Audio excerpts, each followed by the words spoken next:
All right, we got NFL draft side by side. Let's get it.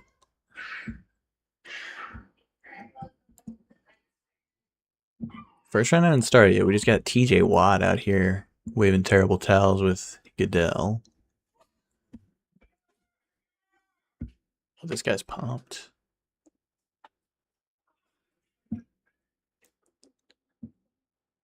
Goodell loves your booze. Boo me more. It makes me strong.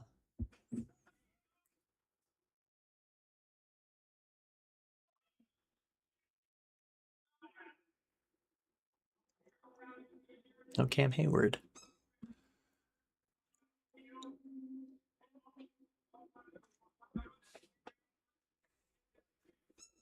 I wish John were in here so I could get his reaction on the Jets pick. Ever since last Friday, and he's like, I really hope they take Arvell Reese instead of David Bailey. Every single mock draft I've seen has been, we're taking David Bailey, buddy. Get ready to learn David Bailey.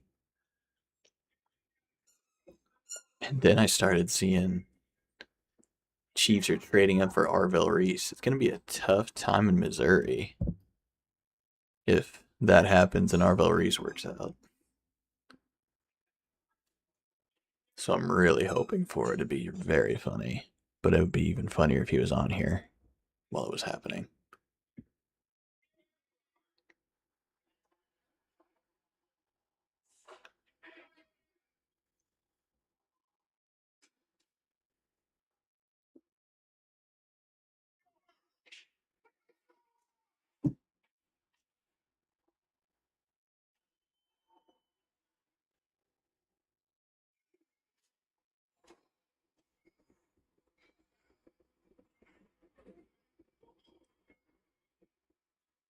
Am I not subscribed to my own channel?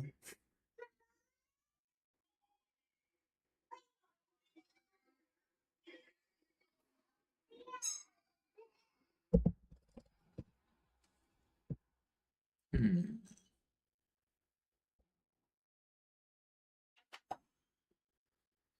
There we go. How do I?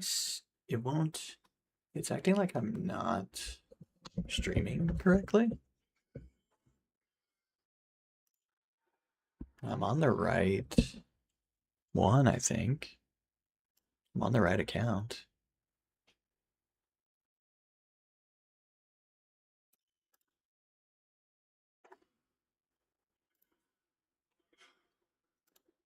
Let's send this over to the Sleeper Boys.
That's weird. My stream was set to private.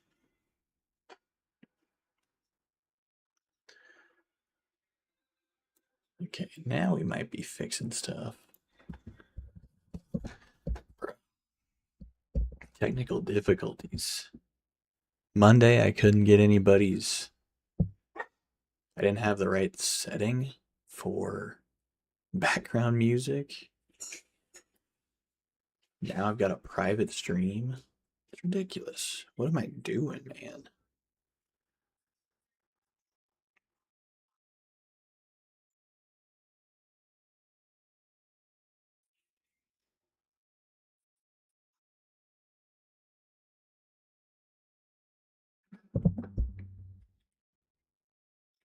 Okay, now we can share this freaking thing. We're done with the intro. Raiders are on the clock. We got Mendoza coming up. Oh my god, is that Carson Beck's music?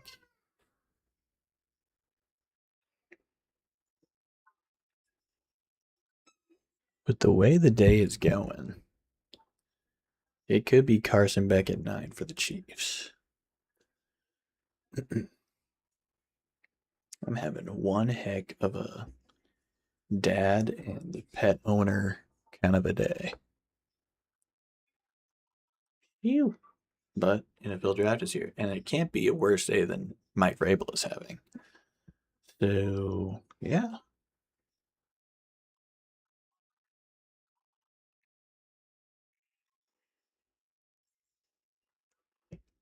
Mike Vrabel says, my previous actions don't meet the standard that I hold myself to. Same, bro. I'm going to use that a lot. Not for the same reasons, but I'm going to use it for the smallest of things. When I cut someone off in traffic, my previous actions don't meet the standard I hold myself to. Sorry, man.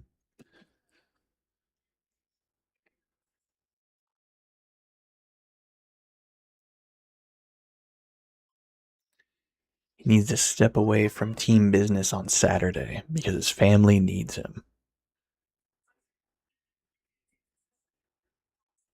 Family doesn't need him Thursday and Friday, though. They're good. We're cool.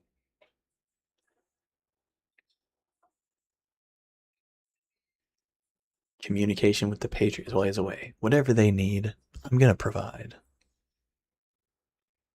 That's the leader. Do, do, do, do, do.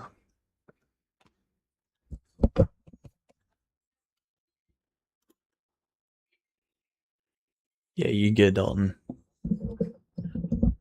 Dalton, you should get home. Hurry up. This is your responsibility. Brandon's here. You're Hello, not hello, here. hello. Hello. How you doing? Got the stream pulled up. I was really hoping John would be here so we could get a David Bailey Arvell Reese reaction. You mean when it inevitably goes to be David Bailey after all that crap he's been talking to me about how Yes. wrong the media is. It's the mocks are just media propaganda. Don't believe the mocks. By the way, I don't know if I sent you. I did this draft on Monday. My final. I think I have They're gonna it. change. Okay, Wait, maybe I don't. haven't changed much of it since. Send it to me. I'll see if I've seen it or not. I haven't updated it since Monday. I stand by what I picked, so I'll drop it in the chat here. Un momento.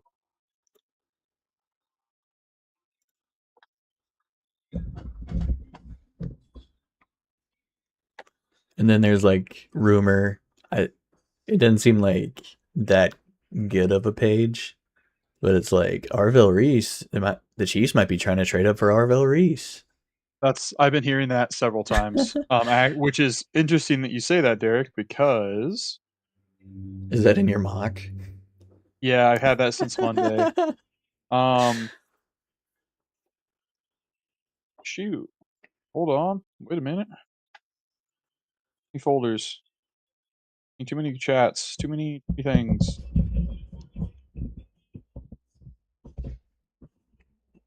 There she blows. She's in the group chat or in the general chat here. Let me see this.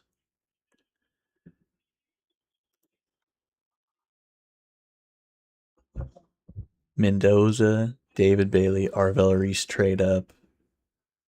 Jeremiah Love, Jordan Tyson. Yep, everybody loves Jordan Tyson now. I watched some Jordan Tyson today. I also love Jordan Tyson. Yeah, when he's healthy, Jordan Tyson looks very good. Ooh, Tyson Tate Lemon back to back. That's pretty sick. Bane to the Saints. Sonny Styles at 10. Incredible. Ooh, Caleb Downs at 12. Yep. Getting a safety at 29. Omar Cooper Jets.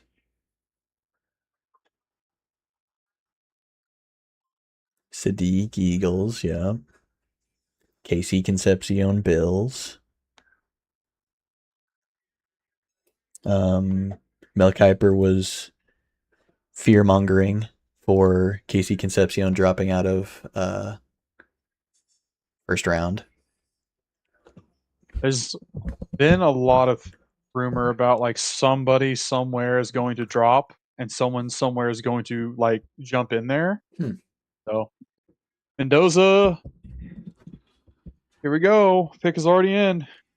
Here you go, Is it Mendoza, Mendoza? Mr. Magazine model. That made me uncomfortable. That was a crazy magazine cover. It's like, is this kid God? Is he literally Jesus Christ? The sexy Pope? There it is. Mr. Raider. The least Raider looking Raider ever. I'm not your man, quarterback.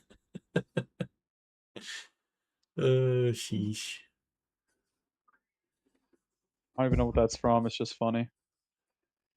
That feels like a longest yard quote. Throws the ball at him. Yeah, Brucey. That's like Brucey and Tracy Morgan. That's the vibe I got, but I don't know if it was from that. I have honestly no idea.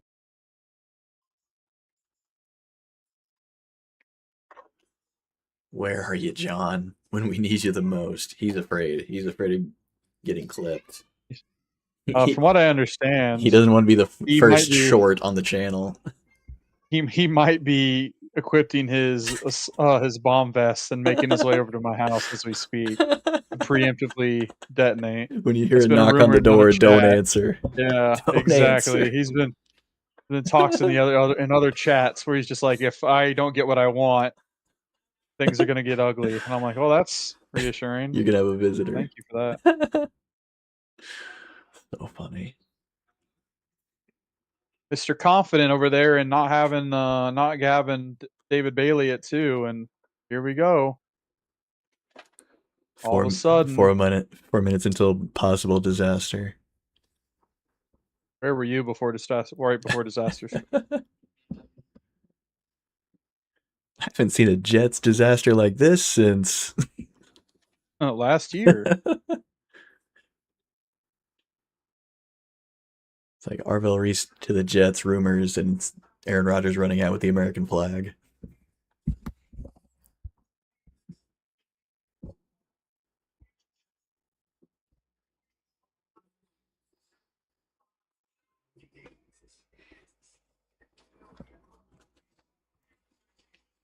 Arvell Reese would be sick for a Chiefs trade up, but I just like am addicted to watching them on the clock.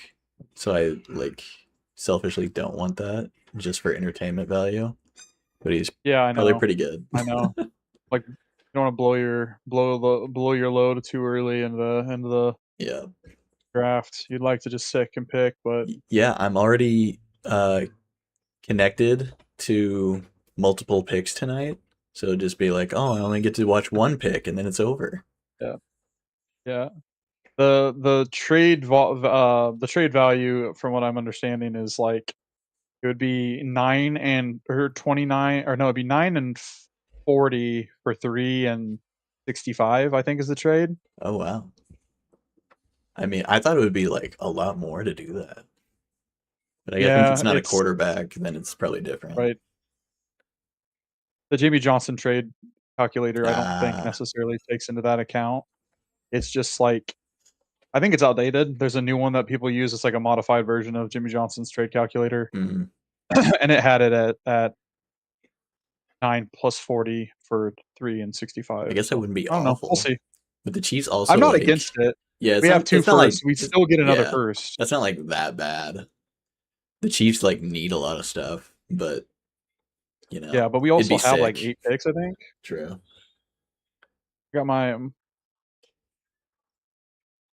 I got the big board up and running too, so that's in the chat if we need it. Ooh, big board. I didn't see it come Actually, through. let me redrop that. Yeah, repost that.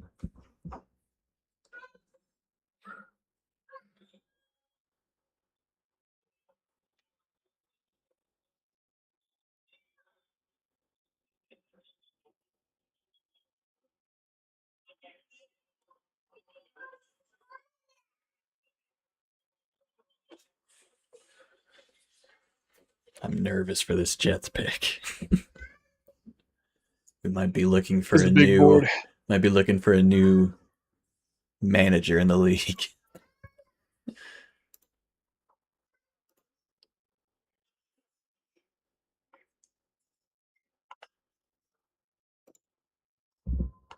Added a couple new things this year. I found an easier way to get age and some PFF grades so you can kind of see some valuation. This is before I was anti PFF, so I'm just going to stick and use their data this year. Next year we'll have to figure Oh, out a it new is metric we David want to add. Bailey. It is David Bailey. I don't know if we're getting John on tonight.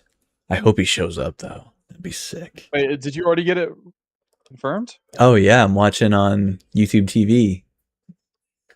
Right above me.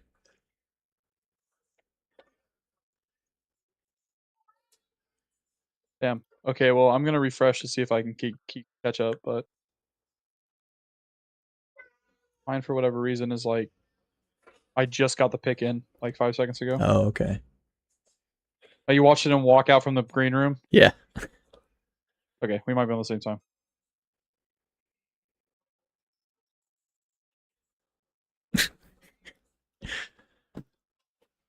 Put a message in the sleeper chat.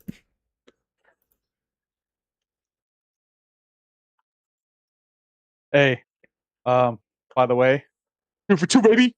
2 for 2. 2 for 2. 2 for 2. 2 for 2. Why? That's why I sign out. I'm up and I'm ahead. Oh shoot. 2 for 2. 2 for 2, baby. 2 for 2. Arvell Reese to the Chiefs next. If that happens, I mean, that's worth more than 1 point.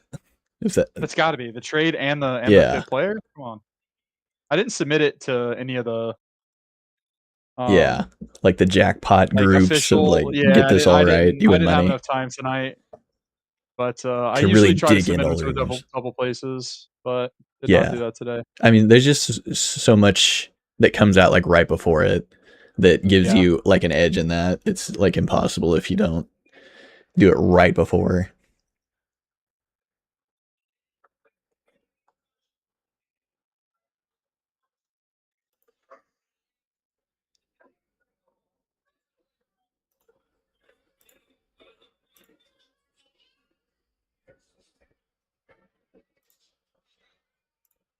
Wow, David Bailey, 3-year college graduate.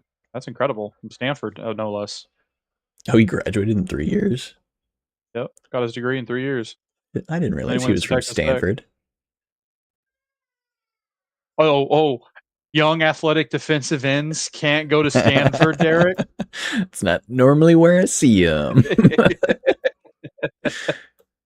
Can't graduate with honors from Stanford and be an elite prospect on the edge. Oh, sheet. My mistake. Wouldn't want to limit David Bailey.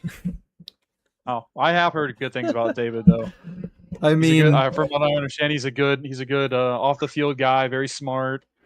No issues. So I don't know if he was ever going to be destined to be a Chief one way or another, but yeah, really liked him. Yeah, we're not exactly getting I don't think this guy sucks all over like TV and YouTube and everything. So I don't think he's that bad. No, I don't think I would necessarily want him for the Chiefs. I just don't think he has enough base to him to hold the edge. That doesn't mean he's not a good pass rusher. Like he's very good at doing what he's meant to do, but I don't necessarily think he's a 3-down player right now. He's going to get worked on setting the edge if you tell him to go out there and set the edges against these big tackles. It's not going to happen. Yeah, he's just like a different kind of player. Like he's not like leave him out there every single play. No, absolutely. But it's not. like if you can get in the spot where he plays well, then it's like watch out for David Bailey. He's gonna beat you up long, and you see a fresh David Bailey coming at your tackle who's a little winded. Yeah, that's not a fun. problem. That's not very fun. Like you just worked really hard for 2 plays, and here comes David Bailey, who was just hanging out over there. Yeah, that's not exactly like ooh fun. Here comes David Bailey. This is all he does.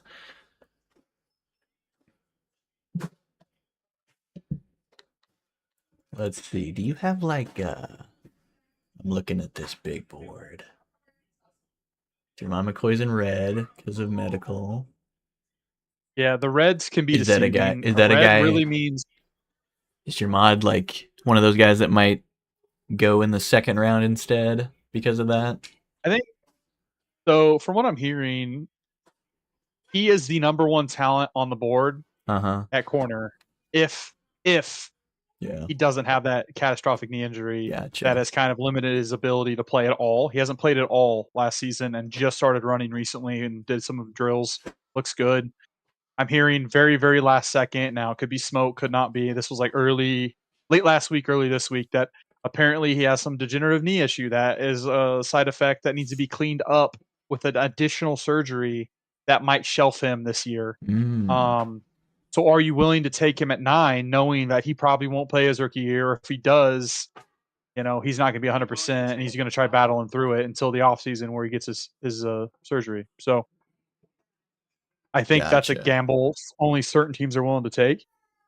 But And I'm not sure like, that's a gamble the Chiefs are going to take at 9. Now, maybe at yeah, 29, yeah, there's a lot of cornerback needy teams, but he is a red flag simply because of his medicals, which I thought he proved that to be not the case at his pro day. He ran a 4.38, I think, unofficial, which puts him just as fast he's really fast. as Mansour Delane, who is like 8-9 pounds lighter, an inch or two shorter. Mm. So McCoy is just as explosive. Now I think top end speed, McCoy's probably going to get caught by uh, Mansour, but in terms of quicks and like getting there and being in position, which is kind of what matters, I think long speed doesn't really matter at corner as much, as long as you Yeah. have that burst. Um, so, oh, no trade. Pick is in. This is No stick and pick trade. here. They actually did draft Jeremiah Love. You're ahead. You're still ahead. I think I'm still ahead of you. I was like Oh paused a my little bit to god, see if like you reacted. I'm devastated. I'm sorry, this is like really messing up with the Schefter vibes of the whole thing, but You're just gonna make me turn on Twitter. yeah, that's I'm turning on the Thanos button. Fine, I'll do it myself. Wow, I thought that was total like smokescreen, like half-ass smokescreen and everything, and they just took Jeremiah Love. That's wild. That's pretty crazy. I didn't think they'd actually do that.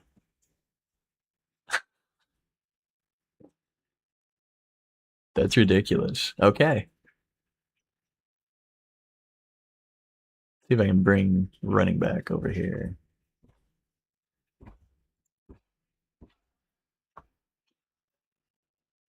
Yeah, we got Jeremiah Love ranked very highly. I mean, just looking at PFF grade, PFF ranks Jeremiah Love up there with best of the best in the whole thing. And then giant drop off immediately. Like other guys have like good grades, but like just how they get ranked is awful. Brandon, your mic's off now.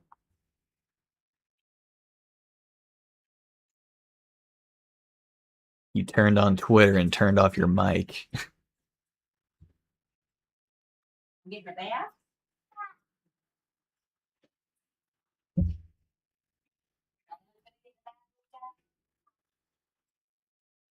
All right, how about now? You're back. All Sorry, I good opened now. up Twitter and it like pushed my audio to my from my headphones to my Yeah. Twitter account.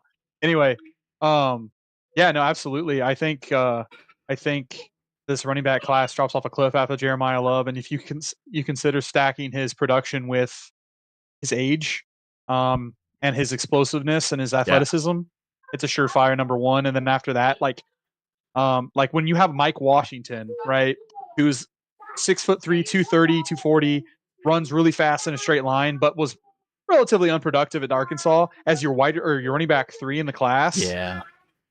That tells you pretty much all you need to know. Like I have Nicholas Singleton way higher than consensus because I see the explosiveness in him, and I see the age, right? Like Mhm. you have this bursty athletic player who's also only 21 years old. I'm taking a shot on that all day long. Like over the 24, 25-year-old running backs, get out of here. That's like they're Yeah. almost at their age cliff at that point. Like, why would we do that? So Yeah, Nick Singleton is one of those guys where it's like he's like a crazy like high star recruit that we've seen be good at Penn State. It's just we we dogged on him because we were like Drew Aller is like really good. This team is really good, and then like the coach gets fired. Drew Aller's not that good, and then we just stayed saying Nick Singleton is bad. yeah, So well, like they also had Katron Allen there too, who's probably going to yeah, get drafted as a later pick. He's a little older. You know, yeah, Katron Allen is like their all-time leading rusher in Penn State history. That's pretty impressive. Nicholas Singleton was a big part of that, though. Like yeah. thunder and lightning, little crack and pop. Here we go. Like that's just how it went. Um, I just think they're extremely underrated. And I'm like, we're not knocking Jadarian Price for being behind Jeremiah Love, but we're Yeah, knocking both Katron Allen and Nicholas Singleton down the board because because they it's had a Penn State. It's unproductive as yeah. easy to It's make easy to fun do of that Penn when Penn State. State has had a rough year, and Yeah, I don't think that if you're having a rough year, you know what's not going to help you. Running backs not running, being able to run behind a good offensive line. If they're down, they're down. They're not going to be able to be used as much as they want to. So I think their biggest knocks were too that even against lower level competition, the team struggled and they blame like I don't know how you can blame a running game for that. no, Maybe you can blame the running back specifically, but that seems like a team issue, not necessarily a specific player issue. like the the offense is very uninspired, and the QB we now know is not as good as we thought he was, just because he looks really good in terms of like Yeah, his arm is I big, he's big, like he can I throw it do really think hard. someone's gonna take a shot on him in this class. I don't know how high, but mark Yeah, my words, Drew Aller probably will go just quarterback because 4, quarterback 3 tools. because of the intangibles. Yeah, Yeah, he's very toolsy. just Yes, like James Franklin, maybe he sucks, but I'm a good coach, so let me just get Drew Aller and fix right. him. I can fix him, and then let me get Nick Singleton. I can fix him. It's like Yep, as long as he's still fast, if he gets on a good team that knows how to run the ball, all of a sudden right. Nick Singleton looks really good. They're like, oh, I can't believe we thought he was Right. bad. I always thought he was good. There's gonna be a lot of that. Yeah, and like I historically I have had a lot of my guys in this class. I I can't really plant a flag on a whole bunch of guys. Like I have guys that I have strong opinions on, but I don't necessarily love them, so I can't really put them as my guys. But you'll notice on my board, I do Mm-hmm. have What color is a couple my corners I'm guy? really interested Is in. blue Blue, my guy? Yeah, blue chip slash my guy. yeah, I have the same color for both. Obviously, if it's the number one overall projection, you could yeah. call that kind of chalk, but it is what it is. Yeah, but it's just like confirmed they are good. Monroe Freeling, you talked about them on Monday. Nick Singleton, we just talked about Jeremy Lev. Obviously, like very good. Just watching him. Thick is Safety, coming in here. Caleb Downs is good. I'm surprised Dylan Thineman. Ooh, did you see the pick? Because I see the pick. Hold on. Parnell Tate, there it is. Yep, Okay. that's. Give it like I mean, 5, 6 seconds after okay. you hear. Yep, that's a good pick for them. They really needed him. They need him. They need a guy like him. They do need a wide receiver, but that is extremely high for me.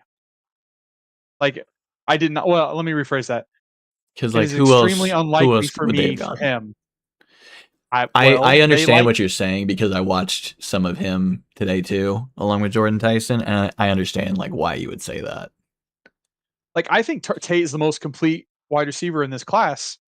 But when I'm sitting there and I am Tennessee, a wide receiver to pair with Cam, okay, great, that makes sense. It's the same logic that if you're saying, hey, this entire time it was going to be Jeremiah Love or bust. If Hmm. that was the case at 4 and that was taken away from you, I can see how they fell into the mindset of, well, shoot, no Jeremiah Love, we'll just get him the next best thing. Honestly, maybe even a better thing and a legit wide receiver 1, Hmm. pairing him up with old man Calvin Ridley if he's even still there. And whatever they got going on, Eric Iomanner, who didn't really work out as well as they thought he might have. Yeah. I thought that for sure though. There's a legit chance that they would go defense because of Robert Saleh there and how all Yeah. that worked out. And But their defense they didn't. is really They didn't. good, or has been in the past when their offense isn't so bad. And now you've Right. got Robert Saleh who can like really coach him up. Right. That he can get like a real leader to pair with himself. So yeah, that does make sense. And like Carnell Tate, he plays like, I don't know if he's a 1. He's really like, he gets open and he can catch along the sideline, which is like not the current guys on the team. They can't do that. So he fits in of like, we really need this dude. So he's gonna help. I just don't know if like he's like top 5 of a draft kind of a pick of like, we really need this dude like badly in the terms of like the franchise. Right. Like I can see him more of like a number 2 on the squad. He can be like just because it's the same school, it immediately made me think of a Terry McLaurin type, where it's like Terry's kind of on the bubble of like, should he be the number 1 on your squad? Is he be like a really good 2? He's gonna be like the very Giants helpful. ran this one up. Yeah, Derek. They did. They were not the clock for very long. I think this is Tyson. Like you've already gotten you've got the confirmation from Tennessee. Hey, get your guy. This is it. If you want Tyson, you're gonna have to take him here. Yeah. He's not making back to you at 10. Yeah, it's Tyson in my mind. Because other people behind you, if you're the Giants, see Tate go like that, they're like, I better get somebody. And Giants either that or maybe Caleb Downs. Or maybe at this point they've been like, I'm surprised Arvell Reese is here, and I just take Arvell Reese. Because maybe I feel like the Giants defense is kind of on the way up. It's not like Tennessee level. Does that say Chiefs traded up to 6? No, it still says Look Cleveland. Behind him. Look behind him. Round 1, pick 6. They're on the clock. I still see Cleveland on. Did you see the image on the screen? No, I think we just traded up. To 5? To 6. To Cleveland? I don't see it yet. Maybe I'm telling you, I just saw it on the background image. While they were doing an interview with that guy. Oh, I didn't see that. Maybe. Check your Twitter. I'm on it right now. I'm allowing Brandon Schefter on here. We need it. Oh, it is. It's official. Did we really? Did we really trade to 6? We just traded up. Arvell Reese is coming home, baby. This is Jordan Tyson, and we're getting Arvell Reese. That makes a lot of sense. We're getting Arvell Reese. That makes a lot of sense. Let's go. I call it the trade and the player. Maybe not at the spot. Not the exact spot. That's 2 out of the 3. But they did trade up because, like you were saying, that's obviously what happened. They saw Tate go before their spot. They're like, we better get Tyson, lock it in. We gotta get Tyson, and so now it happens. Here we are. The rest of the teams already know what it is before it gets announced. And so they're like, we lock in that trade. Cleveland needs more stuff. We want Arvell Reese. That's kind of sick. That makes a lot of sense. That's awesome. Okay, let's slide over here and look at Arvell Reese. Now you have Arvell Reese beneath Ruben Bain. I do. I think Ruben Bain is the more complete right now player. Yeah. However, the higher ceiling by quite a big margin is Reese. Okay. I do think right now, though, with what the Chiefs wanted to do, Bain fit more. To be fair, I did not ever expect us to see Bain or see Reese. No. I thought that was a pipe dream. No. He's been mocked as the number 1 edge this entire off-season cycle. Well, maybe specifically after the draft, right? After the combine, but before the draft, that last month and a half or so has been Reese all the way to the bank. Before that, I think David Bailey probably was a little higher, and Bain was also higher. I think Reese really exploded onto the scene after the combine. Oh, okay. So so it's because he's more potential. They saw the actual measurable of it and not just the game tape. They're like, this guy could turn into something. Yeah, I mean Arvell Reese is younger by 2 years Yeah. versus David Bailey. He's 2 years younger exactly. He's a year younger than Ruben Bain. Mm. He's bigger, faster, and stronger than all of them. Oh, Can okay. do more, is more positional agnostic, Like and oh by the way, can run a 4.3 at 250 pounds. that's gonna hurt. That's gonna hurt Pretty somebody. good. Is he like a pass defender too? Versus the other guys So aren't really? yeah, so he played. Are Or you is he sure like more dropping into coverage? yeah, is he just more like Yeah, yeah. traditional edge, like I'm rushing the passer? So the in at Ohio State, what they do with their team is like they build their defense around their players and not their Oh, players around their scheme. that's smart. So when they have freaks of nature like that, like a Sony Styles, like an Yeah. Arvell Reese, like a Caleb Downs, they go, "Hey, you're good at doing a little bit of everything, so you're just going to be like this jack in the box type player for us." So he rushed off, specifically Arvell Reese, rushed off the edge, dropped into hook flats, dropped into zone coverage, like take away the flats, take away the hook Oh, zones right yeah. behind him. He could do that. He wasn't asked to be a every down edge rusher, Mm-hmm.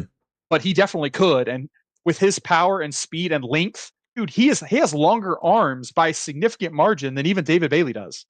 Okay. So he has everything in terms of what you're looking for in a all around pass rusher. He's just raw. Didn't have Yeah. to do it a lot. He won with his athleticism and his Gotcha. power a lot at college. Um, but he will like produce at the NFL level. I think he just needs refinement. He needs Gotcha. someone to teach him how to play edge. So that I think maybe yeah. George could help him with that, but even George, maybe so, like Chris. We got Tamba Chris, Ali around the building. Like, yeah, Tom is always around. yeah. That makes sense though, of like this dude is like if you just coach him up, then he has a higher ceiling than what you currently see with some other guys, where it's like Bain and Bailey are plug and play. Oh, Brandon, you gotta wait like 5 seconds.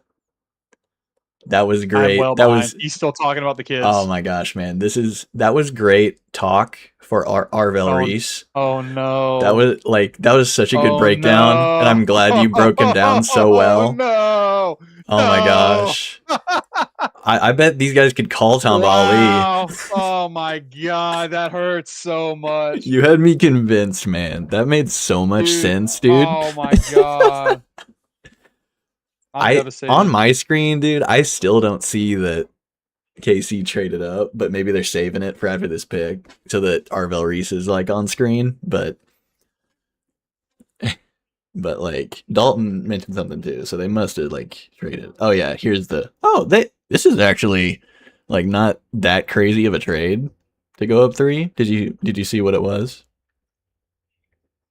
Yeah, 974 and 148 to move up 3 That spots. doesn't hurt that bad, I would think. 74 is like a I end of actually, third. yeah, but we don't have a lot of late picks, so I'm interested to see what this is for. Does this mean this is Tyson? Did I just get him flip Probably, flopped? probably.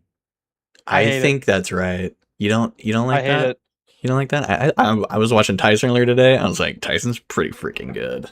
He's awesome. Like, Like, trading up though for like the receiver. I don't know, man. We just don't hit on receiver, Derek. We never no, do. We never get but it right. I think Tyson can like be the kind of skill set that complements the guys we have, where he's not like so That's fair. He's a gadgety. go get it guy. Yeah, He's he's a not, go get it guy. yeah. And on top of being really good after he catches it. That's what I saw was the big difference between him and Carnell Tate was like Carnell Tate, whatever he does before he catches the ball, that's kind of what you're going to get. He's really good at it, but if he gets it like once he has it, that's about all where he's going to go. Jordan Tyson is like a lot can happen after he gets it too. Yeah. He's going to be a big help in the red zone because he is like a vertical athlete too that we don't have. Worthy and Rice aren't like that. Yeah. Man, I'm a little deflated, I'm not gonna lie. I'm sorry you were like, because that was like perfect logic. And I believed. I don't know. I don't know. Yeah, I don't know how it's not working that way. So There it is. What is it?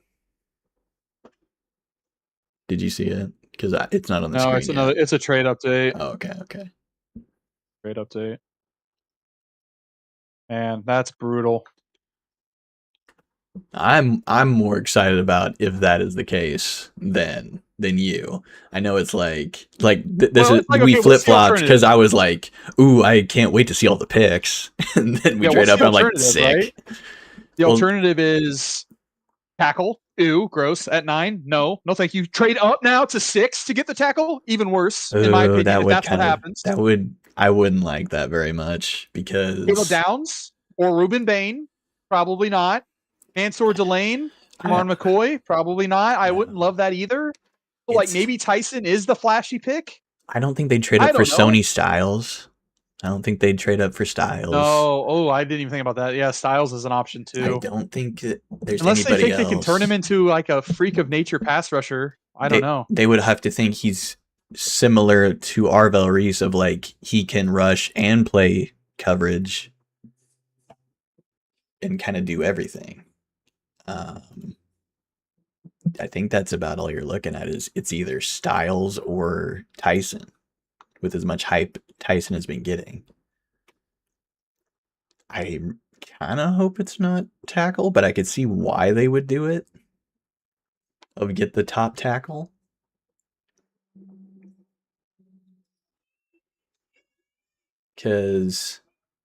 But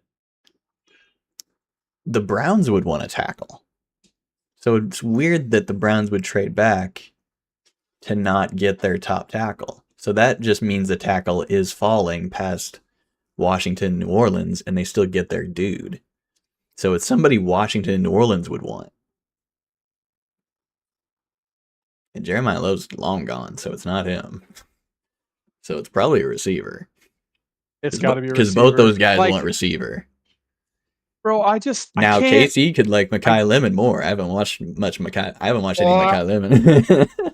I hope it's Jordan Tyson because I watched him earlier today and I was like, that dude's freaking sick.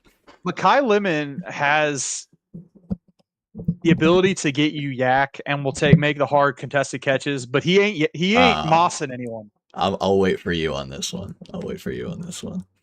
Derek, stop! It's not my guy. You're hurting me. I'm sorry.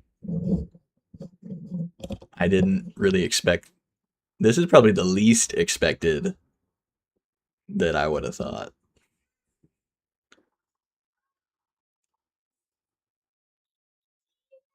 Got you yet?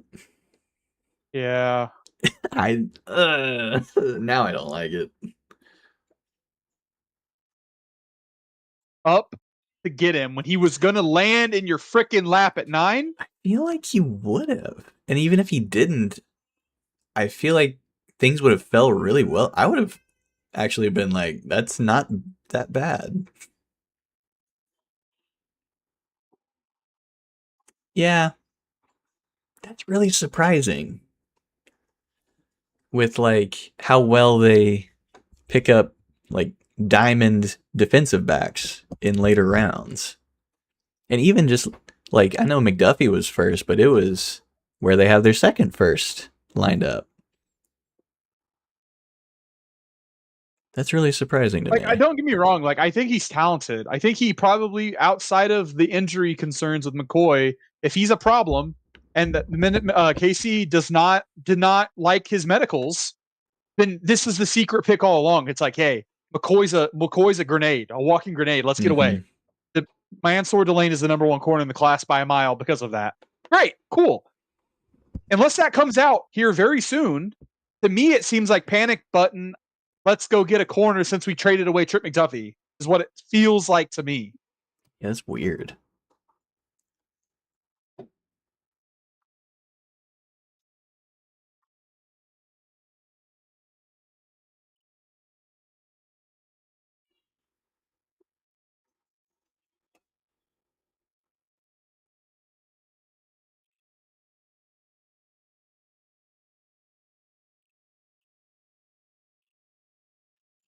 Hmm.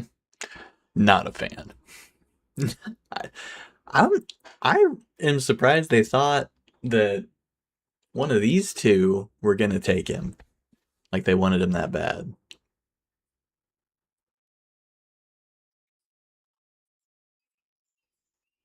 Well, we'll see if McCoy gets past Dallas at 12.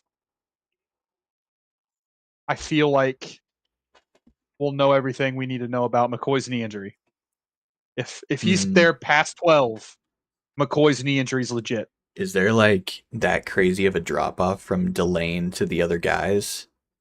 Terrell and Hood and Chris Johnson. Yes, I think Okay. Jermon McCoy and Mansour Delane, if healthy for McCoy, it goes McCoy Delane. But if McCoy can't play this year, it's Delane in a tier of his own in a position of need. It's my number one position of need. Like if you look at my big board, cornerback is the first column you see. Yeah. That is because it is the most position of need we have. Even over edge, I think you have to go get a corner that you can lock up these guys in the AFC West on. Okay. So Over I don't like hate it. any other defensive spot over any offensive spot? Because like offense was pretty bad. I think offensively, we have enough pieces on offense. Patrick's done more with less. I think we have our running back who's a weapon that we're going to use and leverage as much as possible. Yeah. That doesn't mean, don't hear what I'm not saying. We are going to get a receiver and maybe even a running back in this class. It will happen. Yeah. And I was kind of hoping for that here, I guess, because it's like, how, like, do we need to make Mahomes put everything together with duct tape every time, or can we try to make it easier for him?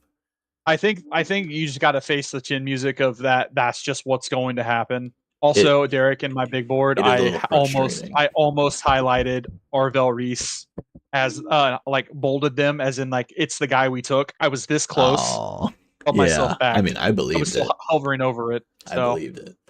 Mansour Delane, you are a Kansas City Chief. There he is. Damn. So I'm gonna then, can you drop the link to this to the stream? I'm gonna drop it to a couple people. yeah.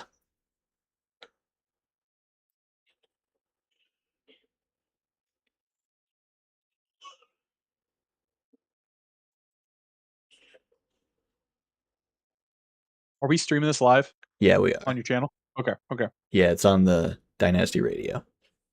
Gotcha. So then, pivot. If I'm wanting a receiver, where are we going? You want to go receiver for who? For Chiefs. Is there somebody that can like sneak down to 29 where I don't feel so bad about what I thought was happening? Or 40?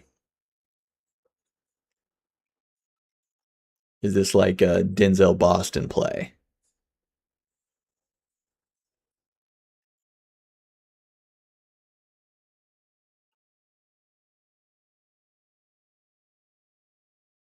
I'm sorry, I'm catching up on news. Yeah. Give me 1 second. You see this Washington pick? Yes, I did. Sonny Styles. That's pretty good for a Dan Quinn defense.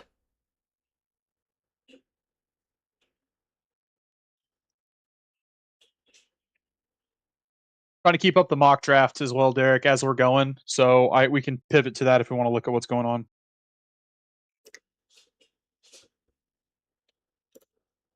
Yeah. Let me pull that up.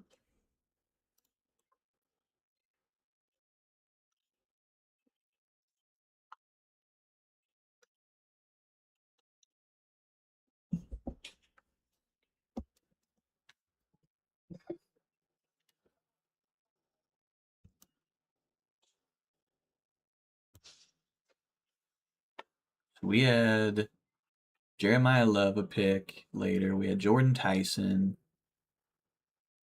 Hadn't come off yet, but yeah, into the Giants. Yeah, I'm updating the board now. So we got the Giants went after Arvell Reese, right? And then the Browns traded with Kansas City. Yep. We got Delane. Let's make that trade happen. So we got, what was it, 9? We traded away 9, 74, and 148. Yep. Or pick 6, correct? Yep. Yeah, we've overpaid. Oh no, because he's a corner? For this, but we'll see. We'll see. Yeah, we overpaid by like 20 points. Not a big deal. Okay. We'll take Well, Mansour if Delane, there's that and then big of a 7. cliff, Sony Styles went at 7. Yes, that's right. to the mechanics. Okay, I've updated our board. I'm doing the live mock round 1 as it's going, so we can see what's available. Gotcha. Yeah, I mean, if you're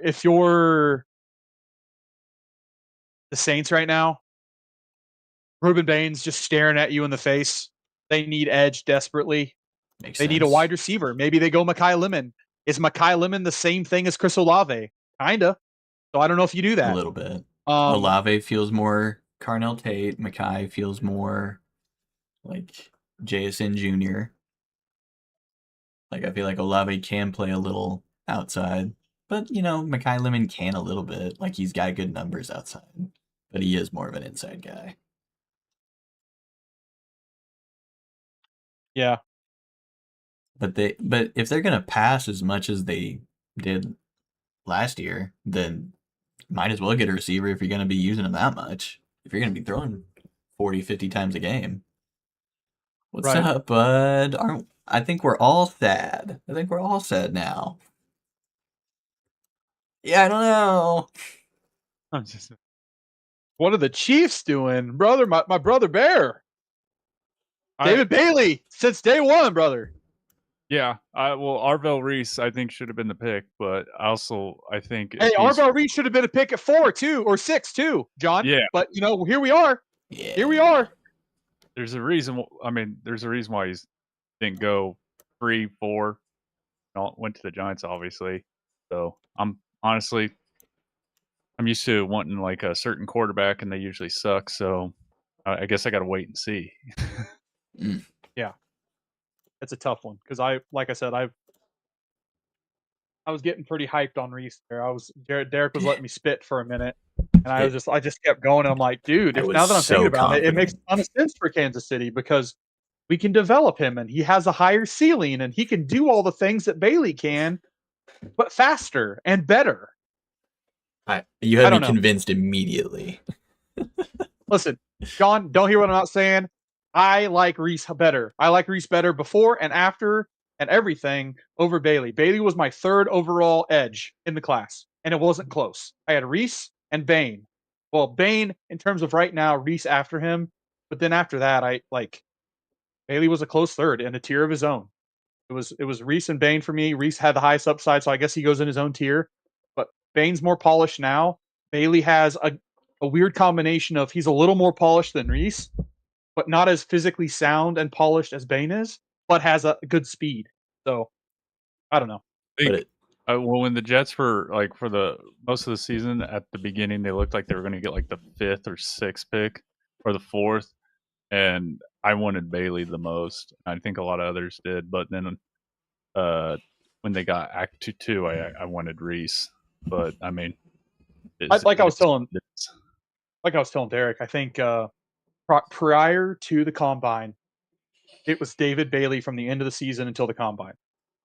Everyone loved Bailey the most. Then the combine happened, and Arvell Reese and Sony Styles take the combine by storm.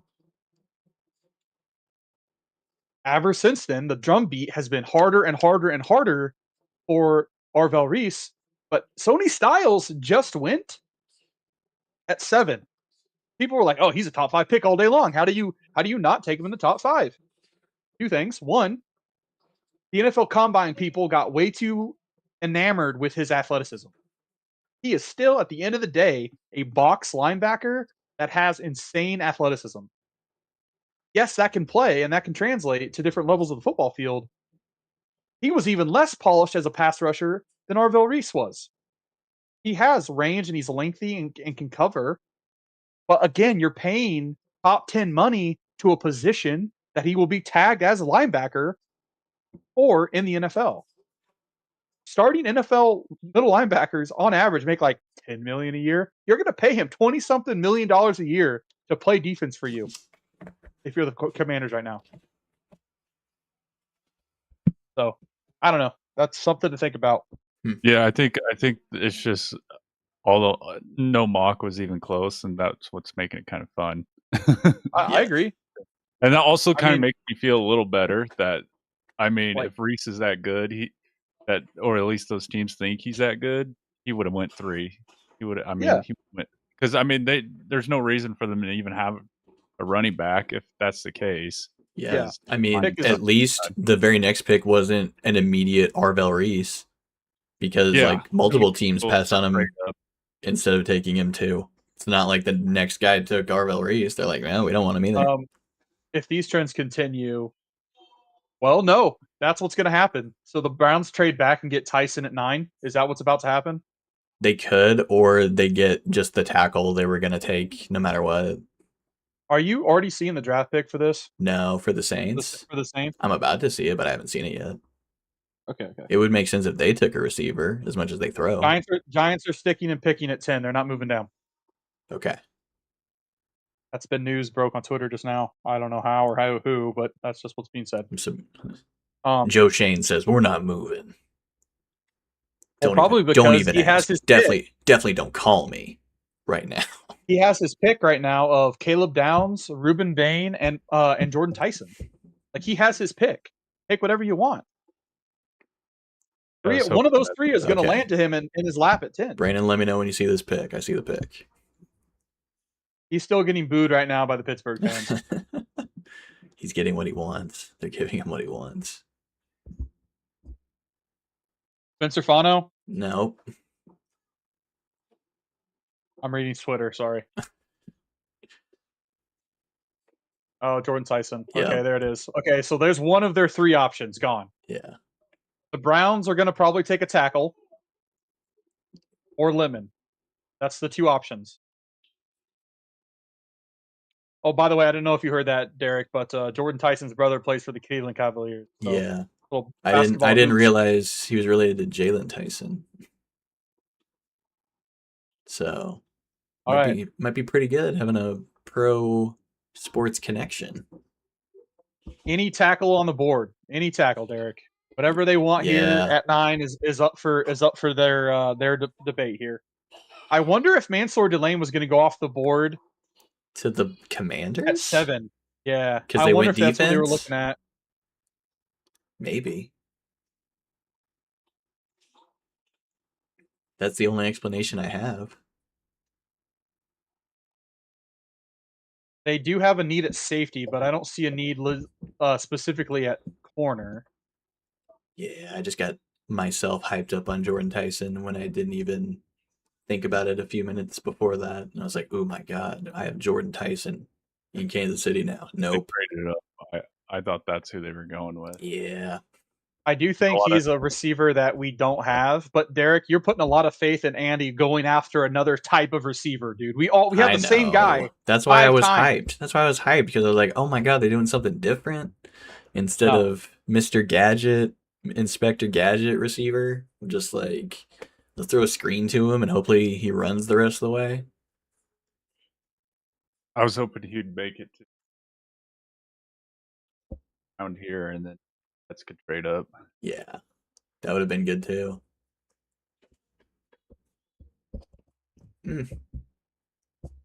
Yeah, I got myself hyped up. Seth Kaiser tweeted 20 minutes ago, passing up on Reuben Bain to trade up and take a cornerback after trading away an all-pro cornerback is not the process I expected. Yeah. It's not exactly like the approach they followed after doing that with Tyreek. It wasn't let's trade up and do some random corner, or like let's trade Tyreek and then trade up for whatever receiver was that year. I mean, Tyson gets to go to a place where Kellen Moore is like, I want to throw 50 times a game. That's true. And guess what? He's not the same receiver type as Chris Olave. Exactly. Chris Olave is not like a red zone threat. No. But this guy is. He's not a go-get-it. Yeah. Olave is more of a deep crossers. Olave isn't going to be getting yak on you. He's more like, I'm just going to get down at this point. Yeah, Tyson's going to figure out a way to get by you.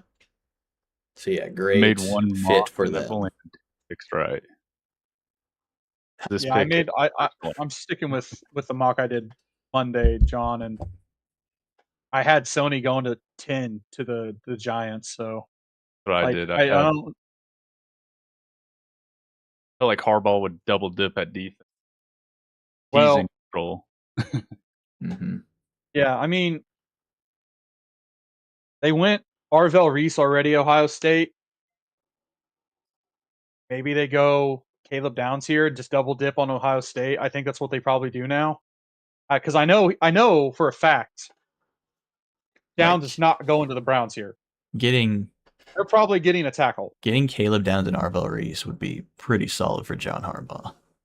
Yeah, I had them getting Remember, Sonny Styles and Caleb Downs, but remember what I said in the in our live stream just the other day. If they walk away with two of any combination of Ohio State players, people are going to be telling everyone that the Giants won the draft. They have won it, laughing all the way to the bank. And I think it's Yeah. still on the board. And I'm very envious of as a Chiefs fan of the two guys they're getting because they're two guys that the Chiefs were heavily tied to for most of this draft process. So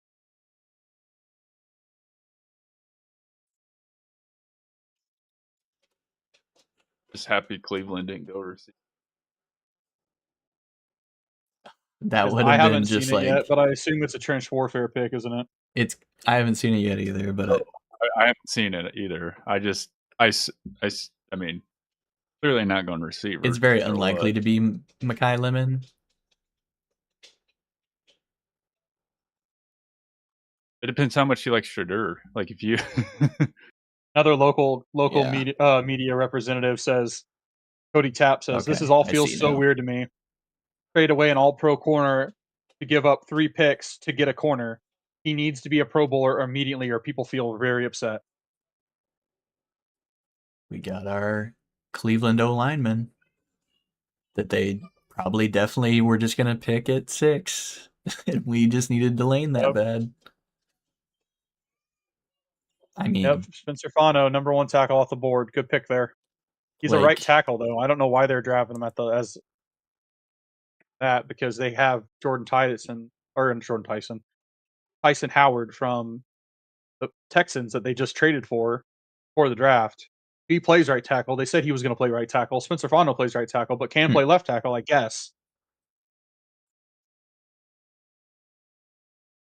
Oh, bro, Spencer Fano is a nerd. He likes Legos and anime and Pokemon and Star Wars. Spencer Fano My is boy, nice. I'm watching it right now.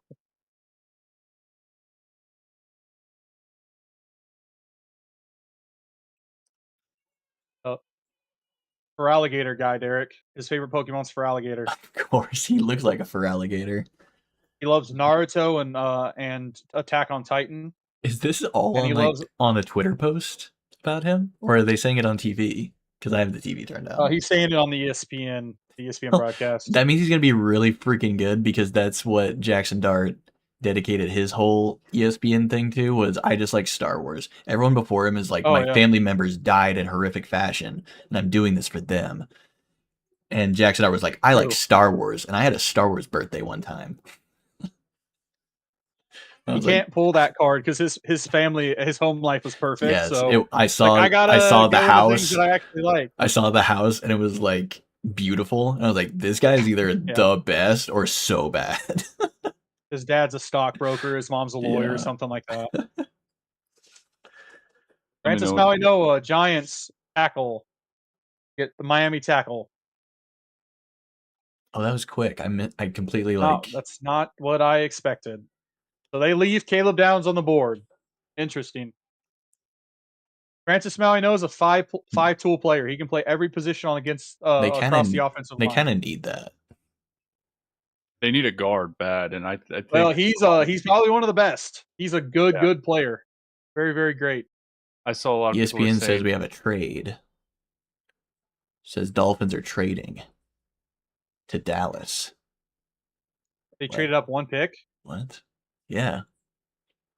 It's got to be okay. So they must have held it for ransom. I think the Vikings did that with the Jets. ESPN is acting like Dallas still has the 12 as well. So unless they mess up their graphic, Dallas has 11 and 12 right now. Oh my gosh.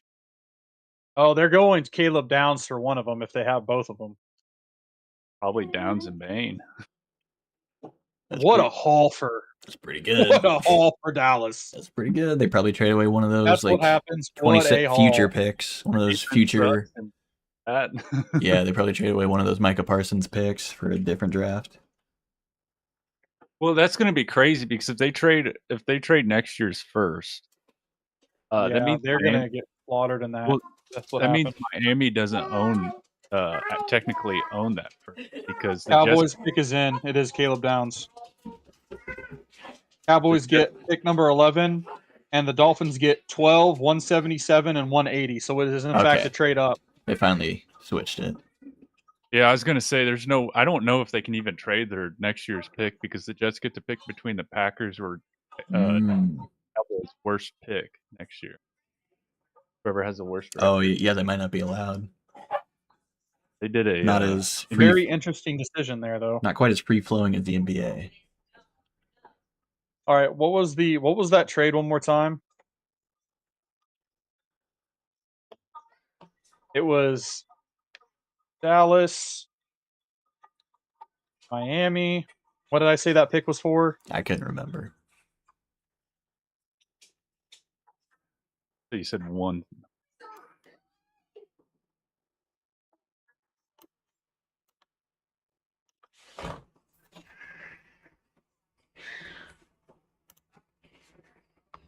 Chris says, "Hell of a pick." ... Chris Jones. That's interesting.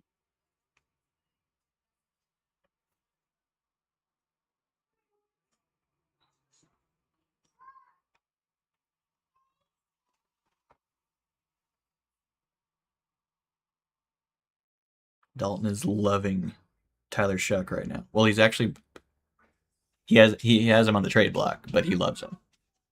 So my boys at Spot Track just broke it down. Right now, Mansour Delane's contract is a 4-year, fully guaranteed $42 million, including a $27 million signing bonus. Trent McDuffie will have $22 million against the cap this year, whereas Mansour Delane will have 27.7. We paid more. The signing bonus counts toward the cap?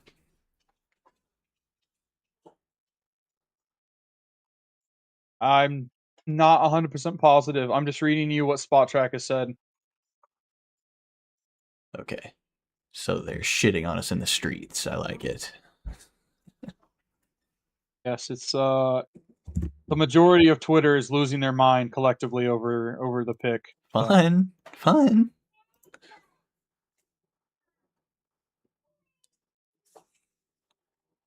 I wasn't alone. I wasn't alone in being sad.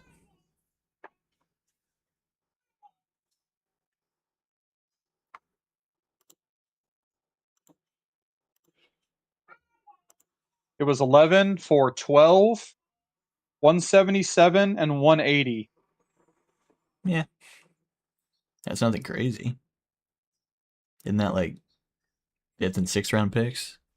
That's an exact trade, by the way, per the trade points system. It's within 1 point. Oh, like that's exactly what you do. Sick. Go Downs.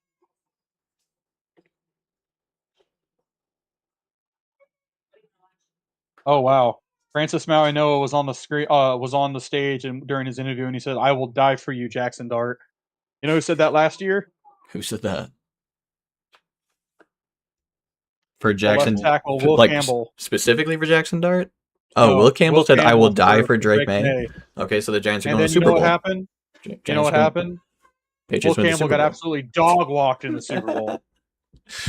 I think the Giants would be so happy to lose in the Super Bowl after the decade they've had. I think they're probably going to play him at guard, and then they're going to, when the Luminor's contract's up, they're probably going to throw him to the right tackle. Yeah, because isn't their other guard like the Oh, Falele? I think they had. Didn't they bring Falele from the Ravens? Yeah, and he was awful. Yeah, they'd be. I think he'd be taking his spot. So that would help a lot. I think their other guard is pretty good. Like they have the older. Yeah, John Runyon. Isn't he good? Yeah. Yeah, I think so. He was. I don't know. And then maybe Mauanoa can be like Andrew Thomas insurance. Yeah. Well, I think Aluminum probably there for like a year or two. As in, like, Andrew Thomas is hurt all the time. So maybe when he's not playing, then Illuminor or Mauanoa can play left.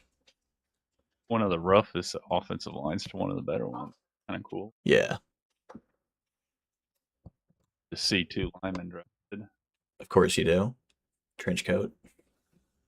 Yeah, I think the Cardinals should have thought about that. I don't know. I thought I'm that against- was so fake when people were hyping it up. I was like, that is like the lamest attempt at a smokescreen, but it was just real the whole So time. they're already slotting in Francis Mauanoa at right guard per Ireland's depth chart. They have their starting five will be Andrew Thomas at left, John Runyon at left guard, John Michael Schmitz at center, Francis Mauanoa at right guard, and then Jermaine Illuminor at right tackle. That feels like immediately a competent line, right? That left side should hold up, and now you Okay. solidified that right guard position. He's replacing Daniel Fale from Yeah. he was an unrestricted unrestricted free agent from Baltimore last year. They cut him. So Terrible. I've heard a lot of slander on him on the internet lately. oh damn, they still have Here Evan comes- Neal on this roster too. Here comes the I didn't even Cowboys think about that. pick, if you haven't seen it. Pretty good pick. Currently, I'm watching a tornado warning. Oh. Yeah. That tornado is Caleb Downs. Yeah, like I said, I think the Caleb Downs was the pick the entire time. Yeah. Now here we go though, Derek. Guess who they didn't take? Ruben Bain. And Jermon McCoy. Remember what I said? Oh, If he's yeah, around you past said 12, Jermon McCoy. if he's around past 12, red flags, red sirens, bee wee wee. That tells you we got a corner up with that's so far ahead of everyone else. Yes, something is up with Jermon McCoy's knee. People are not comfortable with his medicals right now. Because, like, even though there may be other corners taken in the first, Delane is just, like, that much better than them. The only one that was close was McCoy. If 100% healthy, would be my number one corner. Mhm. He is apparently not, and other teams are telling us that by not And drafting him. The Cowboys are never really worried about injuries, even when it seems Specifically like knee injuries. They Yeah. have the world leading doctor and medical rehab specialist Mhm. for knees specifically in the world so then on they their would know. team, on their staff. They know, and they said not interested, not at 11. Is that just because Caleb Downs is here and they Could be. thought maybe he wouldn't be, and that's why they traded up a spot? Potentially, yes. I think Caleb Downs was. No one thought Caleb Downs was making it past the Chiefs at 9 Yeah. or the Giants at 10. 10 was like the absolute fall for Caleb Downs. So they trade up one spot with Miami to get their guy. Yeah. I don't hate that. Just to make sure nobody else trades up because other people would want him. Absolutely. I was jumping on this bandwagon of Denzel Boston being like top 20. He could be because he's so big. He could be the next wide receiver tier break to go. He's Makai Lemon just- has not gone yet, correct? Because it's kind of just like if you don't want Lemon or Concepcion and their skills overlap with who you got, Boston is just like so different than so many guys that are going in the next 2 rounds that I could totally see that. Yeah, Right. he didn't run the 40, but his cone drill was insane. Really? Compared to what I thought it was going to So be. he can move pretty well for a guy his size. Yeah, I thought, well, because when he didn't run the 40, I was like, oh, that's Oh, so he's slow. everyone thinks he's a slow, but then his cone drill was actually pretty darn good. Yeah. Yeah, my buddy Tom's in the chat begging for Downs, and he got his boy. So I'm happy for him. I think the Cowboys actually did a competent job of drafting this year so far. A good pick. Caleb Downs is a great locker room guy. Can diagnose a defense. Can be your floor general at the safety position. Sure tackler. Can break on the football. I mean, did a lot of deep dive on him because hey, hot pick for the Chiefs. Decided not to go that way. Decided to trade up for a guy that Jerry is Could've been so their guy. happy, and it's so scary to look at. oh man. I do not know how to feel right now. I'm still shaken up by the Chiefs' decision there. We just didn't expect that because so many people like would still mock that guy to the Chiefs, but he would always make it to the Chiefs. It's not many Fine. you saw that he just went ahead of them. Yep. So unless they got like some crazy intel that like Dan Quinn really wants this dude on his defense, then it's like I don't even know if that was necessary. But I guess we're gonna find out how good he is compared to everybody else. I mean, we are like the cornerback guys. If anybody knows how to pick a cornerback, is these guys. We turn chicken shit into chicken salad. We're just used to doing that instead of just that's what we do. Buying really good chicken salad. Yes, we typically just turn them into starting caliber corners. Yeah. And so that's why I think it's factual, and I think the Chiefs are telling you exactly what Cody Tapp, Chiefs insider, ordered. They think, and they have to hope and have to bank on the fact Mansour Delane comes out week 1 and is your number 1 lockdown corner all season. Pretty much, yeah. That's just what you've put all of your eggs in that basket now and said, yep, this is our guy. Dolphins went O-line. I'm still behind here. Let me see. Looks like if I had to guess, next on my board would be Monroe Freeling, still top of my board. Not him. Blake Miller? Nope. Caleb Malomu? Nope. Aiden Proctor? Yep. Okay. He looks really freaking big. Yeah, Caleb Proctor is a monster of a man. 6'7", I think. And like 360 pounds. You know, this is kind of why I thought go to them, is because a lot of people view him as a guard tackle. Green Bay used to love that, and a bunch of Green Bay. That's a good idea. Aiden Proctor is a very Green Bay pick, obviously, but I think they're probably going to try just letting him stay on the left side and just figuring it out. Like he could gain and lose 20, 30 pounds either way. I would assume he would lose 20, 30 pounds, get a little bit more agile. But dude, he's got long arms. He's got very thick lower half, obviously at his weight. I'm watching him catch bubble screens in the flat and running people over. He's an athletic guy. To get a touchdown. They line him up at fullback. They line him up at slot. Talented dude. Yeah, but officially 6'6", 352 from his combine workout, but I think he was playing closer to 360 at Alabama during the season. Yeah, so clearly he's a great athlete. Someone you want for his size, absolutely. Yeah, they call that a dancing bear, I believe. So the terminology they like to use. Yeah, so he should be pretty good, and that feels like a very Packers pick of like we're just locking down trenches. I love how we're talking about the Dolphins. We're just like, it's pretty much the Packers, but on the East Coast. Yeah, that's exactly what we're doing. Because it's definitely not what the Dolphins would do. Well, I think with Mike McDaniel gone now, I think the cutesy gadgety, like I'm gonna outthink you and make these crazy formation planning. This Green Bay coaching staff that's been hired here is like, get rid of the cute shit. Let's get to what matters and what works. Get a big mountain of a man at left tackle to protect your quarterback, who you got to see what you have in him. And a good way to start that is by giving him some offensive linemen. I wouldn't be surprised now with all those extra pieces of capital they have received to come back in and start firing rapid fire weapons. It does help them move around a little bit too, whenever they need to, just a little bit. Yeah, when there will inevitably be a couple wide receivers that will fall now because of just team needs, and the Dolphins are putting themselves in a position to capitalize on that. Yeah. They don't really care what type of receiver they are. They don't have any. They don't have any receivers. Receiver. So they don't care what archetype they are, as long as they are a legitimate, bona fide starting receiver. They just need good players. They just need good players. Doesn't matter what you look like, as long as you're good at football, we'll take you. Yeah, Mike McDaniel kind of lucked into having Teron Armstead for a little bit, and it like boosted him up, and then he just Like that group, Not only him and that, he GM were had, just like, we don't need linemen. he had Bong Mask Man there for a while too, and then they traded Oh him yeah, away. he did. Their right tackle, I think, is in his last year because they drafted Oh, tackle in the second round. He plays their left side. And Austin Who's that Jackson. for the Patrick for the Paul. Dolphins? Yeah, Patrick Paul and Austin Jackson are their two tackles. They I signed do a like both of guard. those guys at tackle.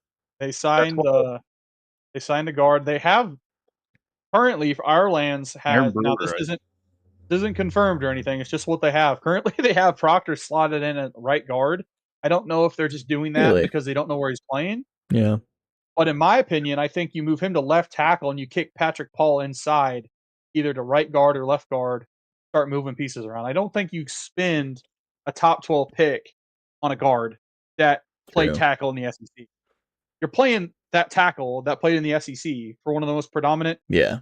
But like, programs in college football at tackle. he becomes like one of the most athletic guards in the league. Yeah. Like, Which is but good the for line should be zone- better. The line should be better.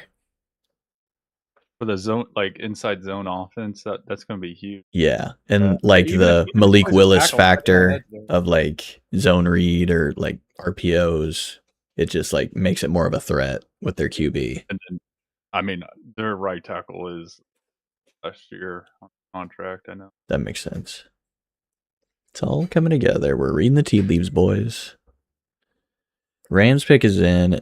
Do you assume it's Mekhi Lemon, or are they doing some Kenyon Sadiq 14 personnel kind of a thing? The Rams are about to get to that status of the Eagles where they can't keep fucking getting away with Yeah, it. Like but they they just do. can't keep getting away with it. The Tim Like when they Myers. finally use the draft picks, when they finally use them and not trade them away and say F them picks, they land like an obvious no-brainer. Yeah, I can't believe they just let the Rams get this guy type player. And that's what's going to happen here. It's probably going to be Mekhi Lemon or, hey, Reuben Bain's still there. They don't need an edge. Maybe not that. Jermon McCoy. Jermon freaking Coy is, like I said, can they withstand letting him sit for a year? They totally could. They totally could. Ew, that's gross. That's a no-brainer. That sucks. That is the number one corner they're going to get at 13, and then just go, hey, red shirt. They just freaking. Have a good time. Hey, you want to win a Super Bowl ring on the IR? That's fine. The Rams just boom us right in our faces. They take both our good corners and then get Jermon McCoy. Because they could. I mean, they very well could. Because it wouldn't hurt them. I don't know how long that'll last. It just feels like it's an offensive piece because their defense is so freaking good. Or it's, well, maybe it doesn't have to be, but maybe they're just loading up Stafford. Realistically speaking, it's probably a tackle or Mekhi Lemon. But they also don't have to load up Stafford because he has Puka and Devontae Adams. So it's like for a year, and you don't know how long. Yeah, true. True. Matt Stafford's going to play. So who cares if Devontae's only there for another year? I do think it's probably Monroe Freeling or Mekhi Lemon if I had to guess. I saw a final mock and they had Denzel Boston here. Oh wow. Huh. Well, I don't think picking a receiver is necessarily. I think picking a receiver is like pretty chalk, or a tackle. Just pick your flavor of receiver. If you're trying to find a Devontae Adams replacement, maybe you do want the big 6'4" go get it guy. Puka's kind of like your fight for yak and come across the middle and make things happen. Yeah. But with how they built it though, they could also think like, well, we'll just find the next 1-year deal Devontae Adams after Devontae Adams. And just keep doing that. They get a tackle for the future. Yeah. So when they inevitably have to pivot to another quarterback next year or the year after that, depending on how long Stafford plays. Or just make Stafford's life so easy that he just keeps going. And be like, well, that was pretty nice behind Monroe Freeling. I'll just keep doing that one more time. And one more time. Right. Stafford, Stafford's that team's only going to go as far as Stafford can physically carry them. Yeah. If he gets hit too many times in the back or something, and he starts getting banged up. And they've already showed they want to do everything to make him so comfortable. They pretended he had a back issue all of training camp. They're like, it might never recover. He's broken. I did hear that he had to get like a, what is it? What are those shots called in your back and your spine? Oh my gosh, this is insane. I didn't expect that. Oh my gosh. Hold on now. Stafford might not be around. Stafford might not be around for a while or for long. Ooh. Oh Yo. no. Oh no. Oh shit! It's Stafford. Ty Simpson. Oh my They did gosh. say his comp is Brock Purdy, and they said he would fit in that offense and wouldn't fit. Ty A Simpson lot was of the move guys all along. would fit in that offense. They say Hey, big this shouts to this Ty is Simpson. I knew this he is a was going in the good first round. you did. You said Ravens. This is a great spot for Ty Simpson. This is like that so he actually needs this badly for him as a player to develop and just watch. As a This is as the a best fantasy dude. asset, This is the best dude for Ty Simpson to watch and hang out with, and the coach. well, Like, This is a win for if they win the Super Bowl, there's rumor that McVay and Stafford walk away together on top. well, that's been like every single year they actually have to win the Super Bowl. But yeah, if McVay Yeah, no, leaves, McVay's been so wishy-washy that on does the second suck. round. I'm sure there's a lot of McVay guys you could install after him, but just for Ty Simpson, the player, like this is probably the best spot he could possibly go to And like fantasy-wise, man, get like I said, he's really get immediately like learn everything. he's immediately he's probably a top 10 pick Yeah, in because fantasy now, with maybe in a like 2 quarterback league. without the games in college, he only has the one season. It's like you need like to sit so bad, and this is like the best place to sit because Yeah. no one's wanting you in. There's Makes 10 there's like Stafford has been so good with this squad and also like winning the Super Bowl with them. There's no like quick leash on Stafford. There's no we want Simpson chance coming. Yeah, no, and it never will until the day Stafford Exactly. retires. Yeah. So that's like actually the perfect place because Yeah. he can't get I do pressured tell you right into now, a game. I tell you right now, the Cardinals are kicking themselves for not being able to find How a trade could partner. they? Oh yeah, they needed to trade back. Would they have even known to trade? Because everyone was like, they I'm got to telling trade you, back into the league first. knew, like league sources knew, multiple teams were in on Ty Simpson. But they kept John putting might him at the disagree with me, very but end I'm of the hearing first. that the Jets could legitimately be in on him at 20 or whatever pick they were at. The 16. second They're at first round pick. 16. 16, yeah. They're in a few picks. So I the Jets are probably scrambling. But if you're right the now Jets, you ahead of don't want Ty Simpson. I don't. I think they were more in on because they're. Because when people were mocking Arvell Reese getting traded from 3, I thought that was the dumbest thing in the world because I think the Jets would love that because they want 2027 picks. It looks like. Everybody does. That's not a surprise. Yeah, but they have 3 in 2027, and I mean honestly, you don't know where you're going to land. They could if they have 7 wins, they don't get the top guy, so they want as much as they can get True. that top guy. And also, they wouldn't start him right away. And I don't know. No, I don't think they have to though. I think you just roll out Aaron- whatever you have at quarterback and let Ty Simpson stay on the shelf for a while. And then But, late in the like- season, when it doesn't matter, you roll them out and give them some experience, and you move on to next year. Yeah, give him like But 4 the games. Jets probably have had this 2-year plan where they're like, "Hey, listen, we're probably not going to we finished this year poorly. We're not going to turn it around in one off season. Next year, Arch Manning. Next year, Lenore Sellers, and then Like- next year, one of these top tantalizing quarterback prospects." The Jets would eventually feel pressure to play him probably before they wanted Absolutely. to. It's the same as the Giants with Dart, where everyone's like, sit him the whole year. We want to suck. And then like 3 games and they're like, please put in Dart. They do the same thing with the Jets because there'd be hot seat with the coaches and we're like, we got to play Simpson so he looks good. And then we stay. And yeah. None of their moves have been like moves where you think, "Oh, Aaron Glenn did this," because they all I'll be right back, boys. draft. Yeah. David Bailey's like everyone thought Arvell Reese because of Aaron Glenn, like a type you like. Mm, Well, I'm glad they didn't do that because they're getting a new coach next year, or you never know. That would be rough. yeah. Don't build the whole team around a coach you might not have. Yeah. Because all their contracts that they signed, because they signed a bunch of guys, and they're all like 1 or 2 year deals, which is awesome, like really awesome. I Yeah. love that. Yeah, that's a good idea. Just like get the team together, Yeah, like it's field a team. Don't take a penalty for not spending enough money, then we'll just see what we got for next year.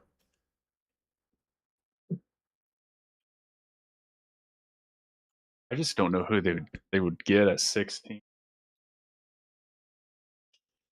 I mean, odds are he's going to be there. I want him, but I got It's a like Cooper. Omar Cooper. Like I haven't watched any Omar Cooper. I haven't really watched a whole lot of Lemon, but it just sounds like Lemon just is better than Cooper. Like just have Lemon, and then when you finally do get a QB, everyone's like, "Wow, what a great situation! We got Garrett Wilson and Mekhi Lemon."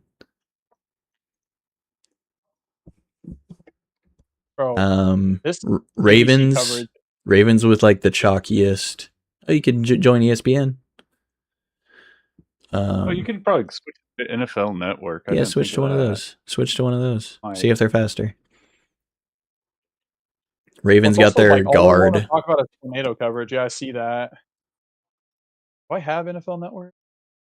I'm watching ESPN. It's pretty fast.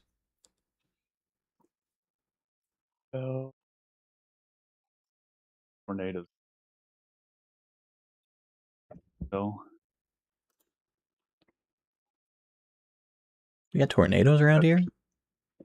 No, it's the winds and stuff. Looking outside, pulling up a fist. Like not in my neighborhood.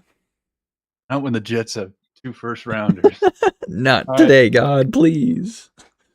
Pick is already in for the Buccaneers. Bucks, Ruben Bain. All right.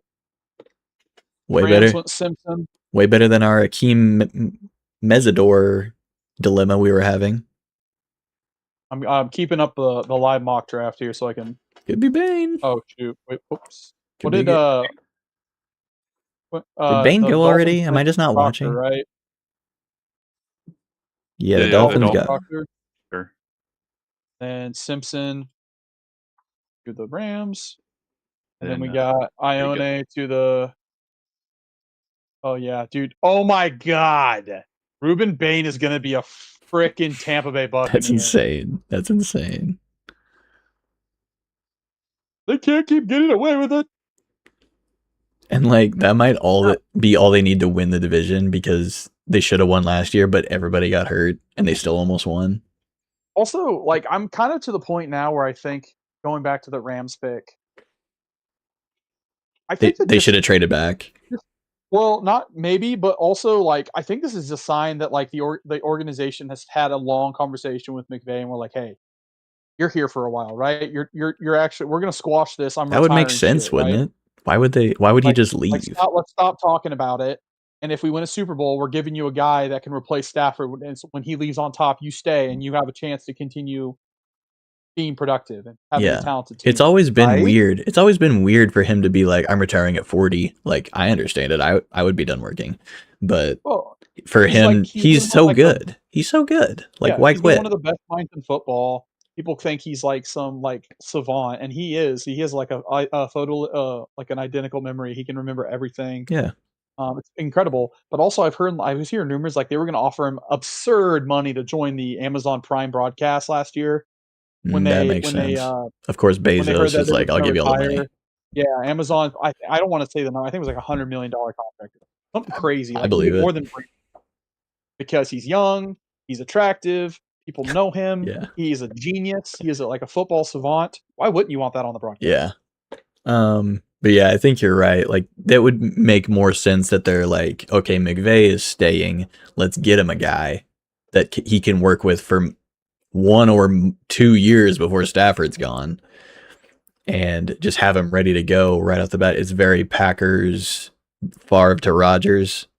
Not quite the same thing. Not even close to the same thing, but it's like, I think it's a good idea that they were like, Sean, let's get like complete buy-in from you, and then tell Stafford this is like legitimately after for whenever he leaves.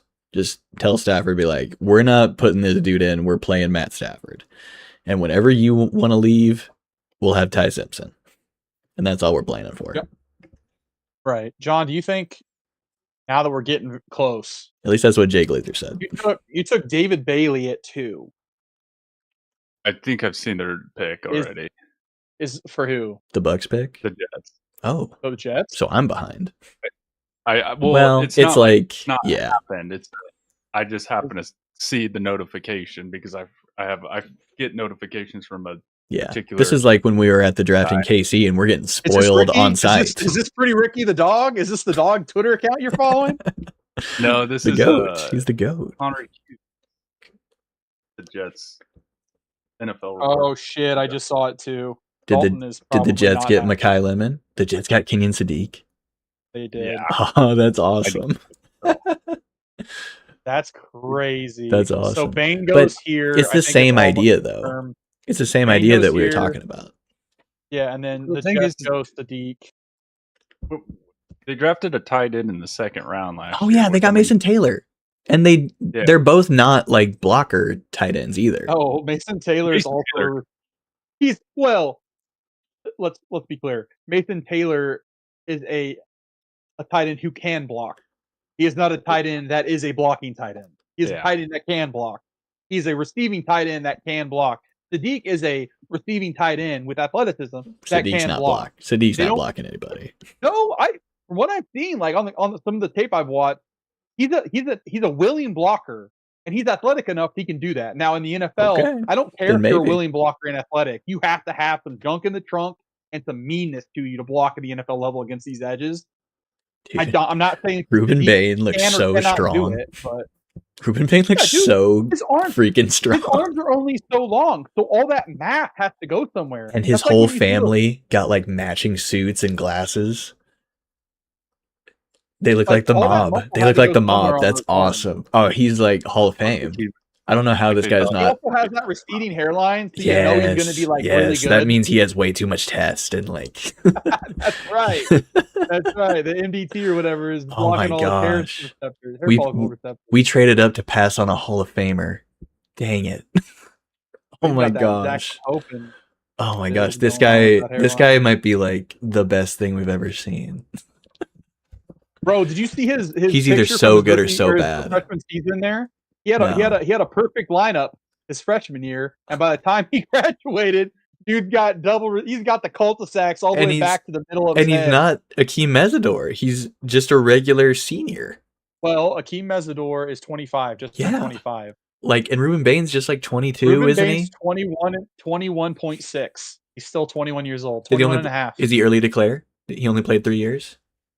Or is he just like young for a senior? Well, no, he's a true senior, but he didn't redshirt, so he's so in 4 years he lost. He's like the hair is going. The hair is going. Yeah, this is that's hilarious. The whole diet is just creatine. Like okay. We still have 29 here. So right now, if I'm the Chiefs, there's still probably quite a few edge prospects I'm interested in. I really like Keldrick Falk and Zion Young. PJ Parker, Malachi Lawrence, all potential first-round guys. Mizzou connection would be nice. Well, Zion Young is built to play Spags' edge. He is very big. That is the edge build for Spags. Yeah, I like TJ Parker a lot from Clemson.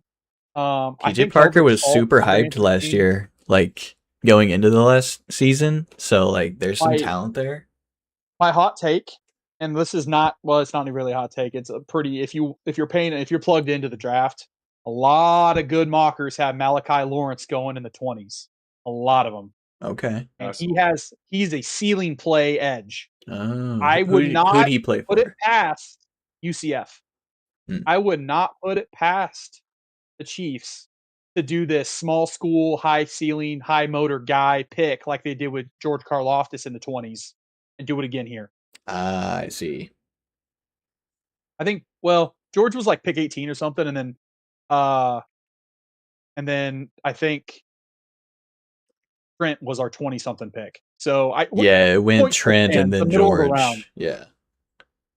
No, it went George and then Trent. I think Trent was in the 20s. Regardless, whatever. Which one of them went in the late? They were both in the 20s. Yeah. Well, I think Malachi Lawrence might be my sleeper pick for KC. That makes sense. He might go earlier, but if it's not him, I could see Keldrick Falk, which Yeah, because if they see another George, they're like, they freaking love George. So Yeah. if they see that again, they're like, book in George Karlaftis. Let's go. Malachi Lawrence also RAS freak, 9.8 or higher on the RAS scale. Dang. Relative athletic score scored a 98 percentile or higher. Jeez. So he is an athletic specimen. That's pretty and that is impressive something for Jeff that really needs off position, the edge. too. Like, that's hard Yeah, to do. if you're a at freak of edge. nature and edge, Yeah. You're He's- like to be legit clear, a freak. it's him and Danny Dennis Sutton, which is plummeting down people's boards because they don't think he has That's a name. polish. That's such a country name. He is a Penn State. Here, let me tell you. Tell me if you heard this before. I would love to hear about a Danny Dennis Sutton. A new to football foreign player from the Czech or somewhere in Africa, South Africa area. So he is George Karlaftis. Who goes to Penn State, Big Ten guy, to play as an athletic freak of nature on the edge. They do this every year. Penn State prints these dudes out of like third world countries to come and play football for them. And he's just one of the many long lines of it. Like Tamba Hali was the same thing. Tamba didn't play football very long. True. He played soccer. Yes. Another famous guy who did this, Ndama Kutsu, played soccer at like 280 pounds when he was in high school. That's insane. I didn't know that about him. Came to football. That makes sense why he's good. Came to the United States, went to football at Nebraska, and proceeded to just absolutely pound people. Yes. Monster. Also, imagine getting hit by Sue on a soccer field, like just slide tackle right into you by Sue. That's what I was about to say. Imagine, like with his anger issues, playing a physical game like a soccer, and him just like slide tackling you and breaking your leg in half. That would suck so much. Like you go in for a header and he just headbutts you. Yeah, he just bends you backwards like a freaking folding chair. Oh, that's ridiculous. So, John, I know we've got off the script here a little bit. Kenyon Sadiq, what do you think about him? Like, what's your opinion? Do you think it was a wise decision? Do you think you can use him as like a big slot and be that like middle of the field receiving threat? Do you think he's better than Omar Cooper? Like, do you think he's better than these 6'3", 6'4" receivers that can play on the outside? What's your opinion on Sadiq? I was kind of dreading the pick of Omar Cooper here. If they would have drafted him, and then I agree. I think a lot of the Indiana players kind of got overhyped because they won the Natty and they won it so convincingly. See, I'd rather have Surratt like in round 3 or round 3 or something. Yeah, just like the value of the two. I don't know if you're getting Surratt in 3. Like I said, I think the Natty tax is going to come, and all these Indiana players are going to get pushed up the boards. All of them. I don't know. The Raiders might just grab Surratt for Mendoza. Yeah, they could be like, here's your buddy. I hope they think about either trading up for a receiver with a lot of their picks, or they will. Yeah, it was just like, don't take Cooper if you're going to take a receiver. Just take Lemon. I want a safety. I wanted a safety and linebacker in round 2, which would have been perfect. But I really wanted a receiver. But I mean, Brandon kind of proves the point. Like I wouldn't be surprised they line him up in the slot. I think Mekhi Lemon though is, I mean, the whole him being too small as slot only guy. I mean, if he's fallen this far, that's got to be like a thing that teams. It's got to be what they think, because that's what happened with JSN. That's what happened with JSN. Like everyone was like, he's slot only, and then he ended up in this range. Which is why I wanted him, because I'm like, we've heard that before. And yeah, we've heard that he's slot only, and then we get JSN. Because you're slot only doesn't justify this. There's nothing wrong with being slot only. Like, there's so many people that play in the slot that are really freaking good. They just wanted to get their best receiver off a clean release, and then he's wide open every time. I do think, John, to justify this a little bit more, there's Kenyon Sadiq. There is a mountain between that and then tight end 2 in this class. You think he's that much better than Stowers? Stowers is too big of a wide receiver to play receiver, so he's a tight end. You think Sadiq can't block? They take Stowers off the field because the dude can't block. They're like, nah, we're good. We're gonna put in another tight end over you. Okay, so he's bad personnel. He's bad personnel. But only at tight end. Yeah, he doesn't really work. He's not what you'd be looking for. And like in I said, today's NFL, where they're Yeah. doing heavy tight end formations. They can't keep Stowers out there for that. Right. A lot of the NFL Okay, so is that following sucks. the path of the Rams and playing these Yeah. 22 personnel where they're playing two good, like well-rounded Okay. tight ends. Stowers is just a slot tight end Okay. that you play in the slot. So He's not going to Sadiq's be a on good the enough the athlete. end of the line.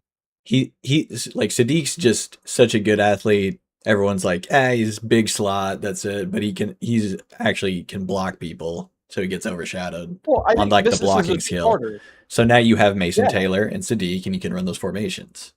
Yes. I do think Okay. what This makes I'm a lot of saying sense. with this chunk here, this massive gap in tight end 1 and then tight end 2, you take tight end 1 here and you go, hey, there is a plethora of receivers that all Yeah. kind of fall into the tier 2, tier 3 receiver. Get our tier 1 guy here. Let's get him now. And then we can forget about like needing that. And now we go tier 2 receiver where there's 20 guys in this list that you could make an argument for every team that goes, I like this flavor. I like the 6'4". I like the slot. I like the height, weight, speed. I like the jump ball guy. I like, whatever you want. And then there's 5 of those. You're not having to like force that right here. You don't have to force it, but you have to force getting a 1 of 1 in this class with tight end 1 Kenyon Sadiq by a country mile. So I don't hate it. I know it hurts right now, but I'm not going to be surprised by the end of tomorrow. John's going to go, I actually don't mind it because we got wide receiver here when we needed it. We got the linebacker here like we thought we could. That wide receiver fell to us perfectly. Or we use a smattering of these picks and see Casey Concepcion, or see Denzel Boston, or Chris Bell, or any of these guys that you like start to fall, and you go, oh, don't mind if I do. Trade up. 3 for 1, get your guy, and you're happy. So this does make sense with like how the heavy formations are going, where they're probably like, we'd rather have this and be able to do that stuff versus, oh man, we got to take Mekhi Lemon off so we can play Garrett Wilson in that stuff. Yep. This makes a lot of sense now. I don't know if this pick is in yet, but my pick right now is Akeem Messidor here. I'm not sure if it's in or not. Haven't seen. Oh, it's not. I am ahead now. So it is a tackle. And the Vikings pick's already in too, and it's not what I thought. On Twitter? Yes. So it's not Thin Mint. It is not Thieneman. Wow. That was everyone was just locking that in. Did you know that is the second most common pick behind Fernando I'm gonna Fernando Mendoza at 1 to the Raiders. Fernando Number Jason. 2 most picked team player comp was at 18. Dylan Thieneman to the Minnesota Vikings. Ray G was pulling up the way too early mock draft from like right after last year's draft, and someone had Thieneman to the Vikings at that spot. So it's been like a year in the making that this dude is destined for the Vikings. And I'm still blown away by what the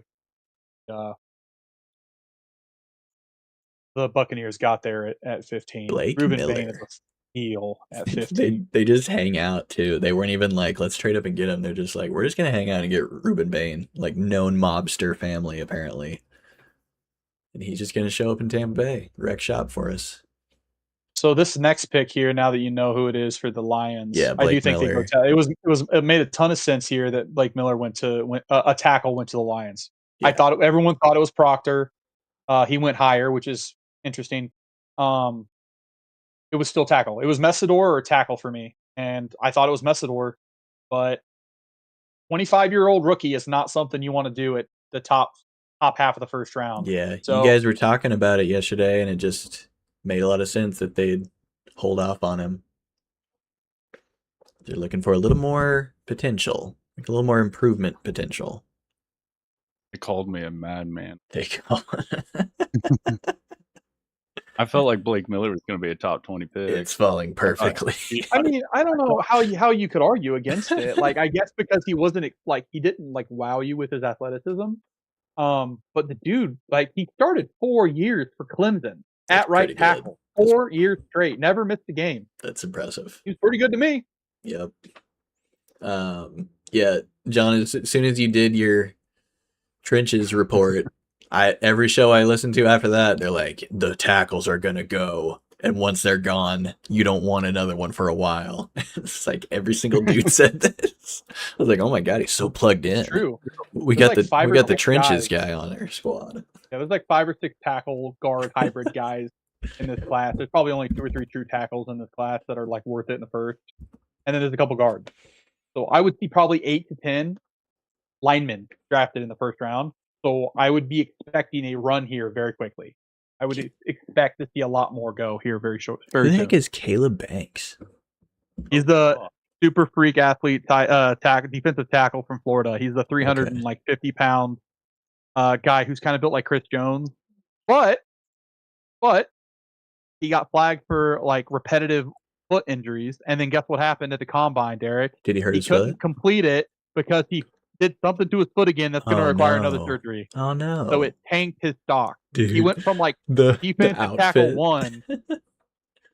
Yeah, he went from defensive tackle 1 down to like second half of the first round. So he was trending towards like top 10 kind of a guy. Yes, and then he hurt himself again, and people were scared off of him. Well, if the Vikings figure out the foot stuff. 1, though. Oh yeah, because no DT went before him. So DT did go, but it was at 18, and this was the second pick. I mean, wasn't really a consensus pick when Dylan Cinnamon was like 99% locked to Minnesota, but Caleb Banks was like the second best option. So I don't hate it. He has a crazy upside. We're talking Chris Jones upside if he can stay healthy. Okay, so if they figure out the foot, that might be a steal. Absolutely. I don't hate it as a Viking fan, but man, Dylan Cinnamon like is right there. All his ESPN like highlight packages is him in a swishy vest and no shirt, so it's just his giant belly button on everybody's TV. That's funny. It's so funny. Yeah, he's either. It doesn't look like he's either really excited good in the draft room. He's either really good or really bad. Like with that outfit. It reminds me of, do you remember the Williams brothers, John? Do you remember the Williams brothers in like the early 2000s for Minnesota? They weren't actually related, but they played defensive tackle together, and they dominated for Minnesota's defense in the early 2000s. Absolutely wrecked shop. Yeah, like he reminds me of a lot of like one of them, like just absolute mauler on the inside. Kevin Williams and one of them. Yeah, it was Kevin Williams and some other Williams. Yeah. Nice call out there, Derek. I didn't think you were that type of ball knower. Well, sometimes I know balls. The early 2000s. Sometimes something sneaks in there. Wow, the Eagles and Cowboys made a trade. So the Cowboys are getting back some picks that they just traded away. Eagles moved up to 20. Dallas goes back to 23. And get a few of those later picks. They're actually better. No. They're actually better picks than what they gave up to the Dolphins. Right. Division tax. I think the Eagles. Mesidor? I think they either go tackle or receiver. Eagles lemon. Yeah, that's because if AJ Brown is getting traded, AJ Brown's gone, right? Isn't that for sure? June 1st post cut, the trade will have to go through because of cap concerns. I don't know. It'll be a while. I don't know what would change. That seemed pretty certain. Yes, I'm just saying, like technically speaking, the trade has but they not could gone still through keep yet. him. We could have a Max Crosby. Yeah, we could have a takesies backsies here, but I'm not saying it's going to happen. I think AJ Brown's been wanting out for a while now. I feel like Howie wouldn't do that. Oh no, I got my tornado watch. Oh shoot, it is raining really hard. Do we have the Panthers pick? No, it's in now. It's not out yet, but it's in. Ooh. I hope I don't get swept away on camera. Ooh. Your internet's still going strong.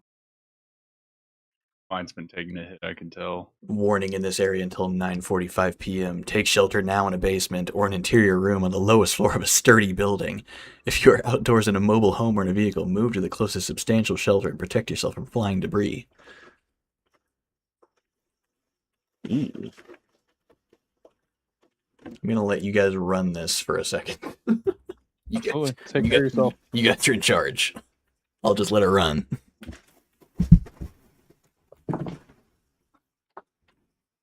Dad left the kids in charge. It's time for anarchy. Pull out the cards. That's right. Are any of you interested in Magic the Gathering?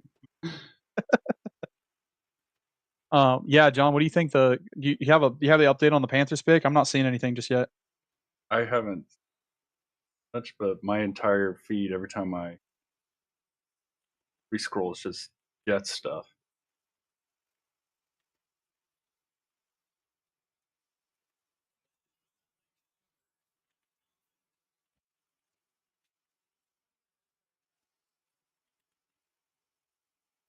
Oh, yeah. Hey, I got another pick right.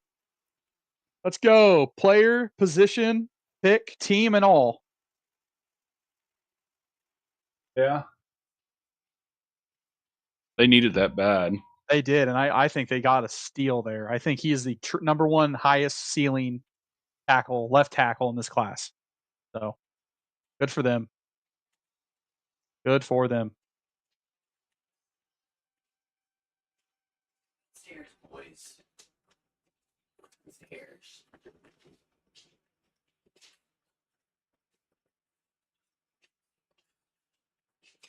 If Philly goes offensive line, I think they think because the Chargers would take whoever they get. But also, if they go receiver, it makes me wonder if they think Pittsburgh would take that. I've been hearing that the Chargers are interested in tackle or in defensive tackle or edge potentially, but offensive line makes sense, I guess. I had them getting Caden McDonald. Me too. I do too. Yeah. I think it makes a ton of sense. Makes me wonder if they're jumping Pittsburgh instead. But I don't know why. I don't know. Pittsburgh's in a weird spot. I don't know what they're gonna do. Dubs wants KC. That's who he wants picked here. We'll pick there, I should say. Oh, Concepcion, yeah. Okay. Yeah. He likes that. Well, we got big separator guy. Monroe Freeling is off the board here. Where are you at, Monroe? Oh, that's because I'm on defense. Duh. Okay, Monroe Freeling's gone. The Cowboys just traded back with the Cowboys. Where are you? Why can't I find you? There they are. Dallas trades with the Eagles.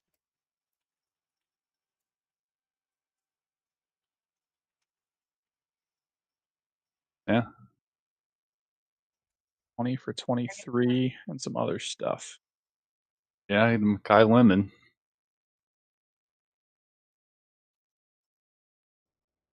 I didn't know he ran a 4.5.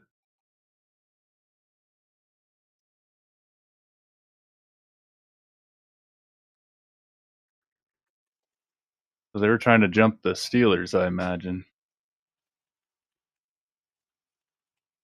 Okay, so they get Mekhi Lemon. Once again, they can't keep getting away with this. It's the same story over and over and over with Philadelphia. Hey, the guy falls into our laps again. We get rid of AJ Brown. Here you go, Mekhi Lemon, Devontae Adams. I will say that has to be the lightest receiving duo in the NFL. The Slim Reaper himself and Mekhi Lemon. Like, what are we doing? Yeah, that's kind of which I should have mocked them more with receivers. I just forgot about the age. It was too late. It was too late in the season for me to like change what I was thinking to do there. But to your point, it's like that was the most no brainer of no brainers. Hey, does a receiver fall? Because if it wasn't Mekhi, like I could see them replacing AJ Brown with another monster. Like go Denzel Boston, 6'4", another 6'4", boom, easy mock. But no, I think I had what I have them going there. I had them going to Deke at 23. Yeah, interesting stuff. Chargers here. I think the Chargers, I got them taking an edge / defensive tackle position here, but Ian Rappaport said something about Kenyon Sadiq drawing like trade up stuff. That always makes you feel better when your team picks a guy that teams are wanting to trade up for. yeah, absolutely. Like I said, I don't think in the moment you're probably like, what the hell is this? This isn't a receiver. But I think now that we've talked through it a little bit, I feel better for you. You can't talk me out of the Mansour Delane thing at 9. You can't do it, or at 6. You can't do it.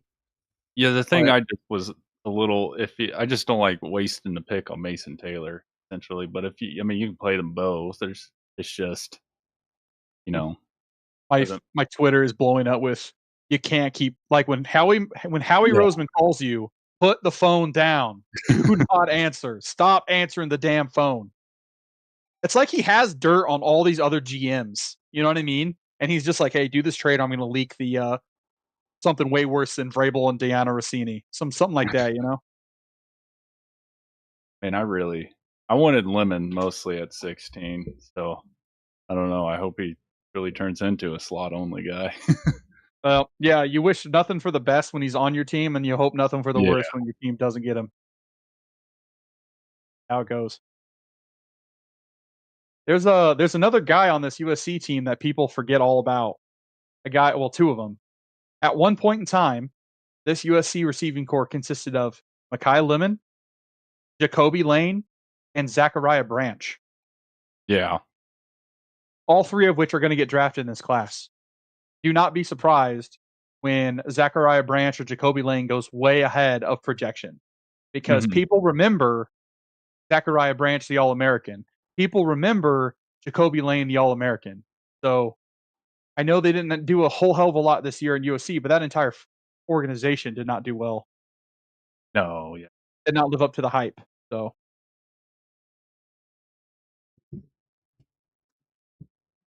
dude, he's doing that head shake again. I'm watching the interview right now with Mekhi Lemon. He's doing that weird head waggle thing again with the glasses on. It kind of weirds me out a little bit. Yeah, they had a fear that Pittsburgh was going to take him or Dallas. I mean, the whole George Pickens might be traded. Yeah, I don't know. I think that's smoke for the draft to get people off their trail. I don't think that's real.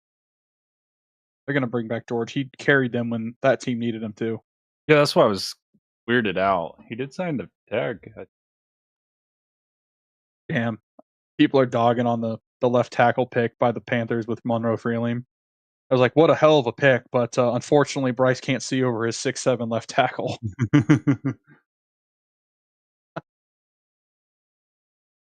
All right, here we are. Picks in.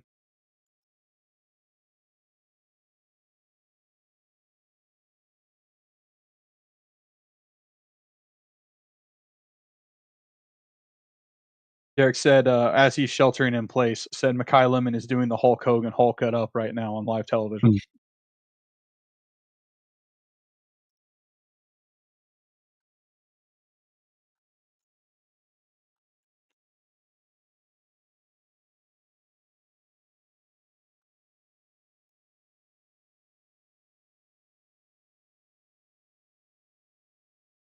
Oh wow, Dubs is not going to be happy with that. I don't think.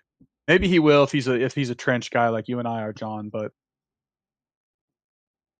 I don't think he was. I I mean, like him as a player. He's an athletic freak for a tackle. He's got long arms, very talented. Max Ionocker's the pick there at 21 for the Pittsburgh Steelers at Arizona State. He was my tackle 7 in the class, and you're getting him at 21. Interestingly enough, I don't think Caleb Lomu's gone off the board yet, has he, John? no, he hasn't. So Caleb Lomu's still available. He was a true left tackle there for Utah. His running mate, Spencer Fano, went earlier in the draft. I had him at wide tackle 3 for the class. But Lomu available as the 6th best tackle in the class, right ahead of Ionocker. Ionocker goes here to the Pittsburgh Steelers.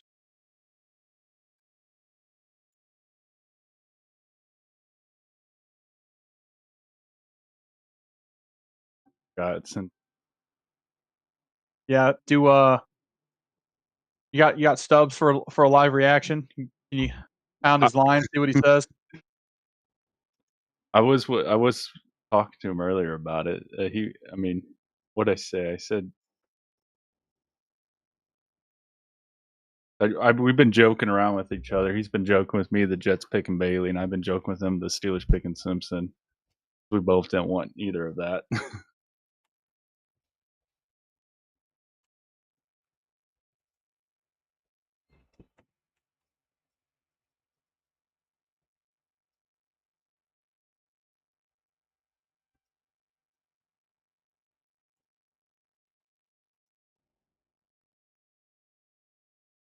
Oh man, all this hubbub just for the Steelers to draft a tackle. I feel bad for. Yeah.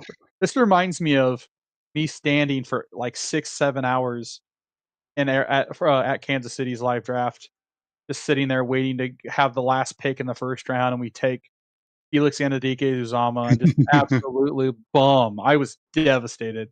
My feet hurt, my back hurt. I wasn't drinking because I was trying to lock in for the draft. Bro, absolutely miserable. Yeah, I know. That one surprised me.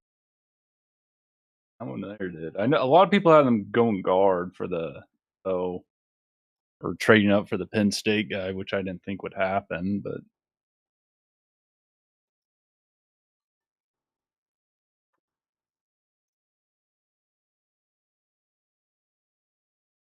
he wants Will Howard to be the The quarterback, just to quarterback. give him a shot. I mean, he probably will be if anything at all happens to Rodgers, or if this season starts to crumble for whatever reason. I think you have to throw in Howard and see what you got in him. Here's a funny tweet. AJ, I guess Mekhi Lemon was asked about what he was excited for playing in Philadelphia, and he says he couldn't wait to play with AJ Brown next season. He said together they're going to be dominant. Whoops, brother, I got news for you. What's that one? Magic Johnson meme. I'm not going to be here. Bro, that's literally, look at this. Look at this. Can you see this? That's literally the meme that people are sharing about it. That's literally it.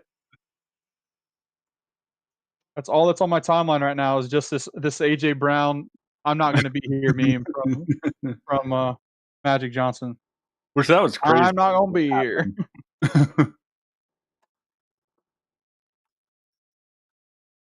Yeah, it looks like Max Ionacher is gonna play right tackle for him.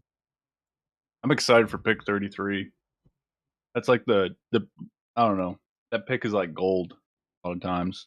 Always is, because it's the first pick in the second round, so everyone has all day and all night to analyze and overanalyze what's available and what draft capital they can spend to trade up.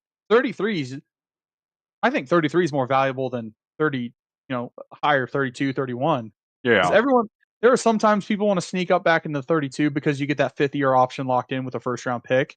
But 33 it's hard to fight that off because the urge from all these owners and GMs, they're like, man, if we could just trade up to the first pick of the second round and get our guy, we're on to something. It's like always a good pick to have.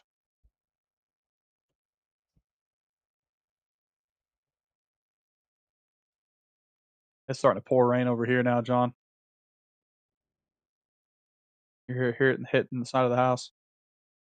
I've been hearing winds and crazies. It's been Pretty dark good turnout all day. Yeah, it has been. It's been super windy all day. When I was at work earlier today, it was just blowing trees sideways all day long. Gloomy. Okay, got Max Ionacher. Chargers are up. Chargers pick is in.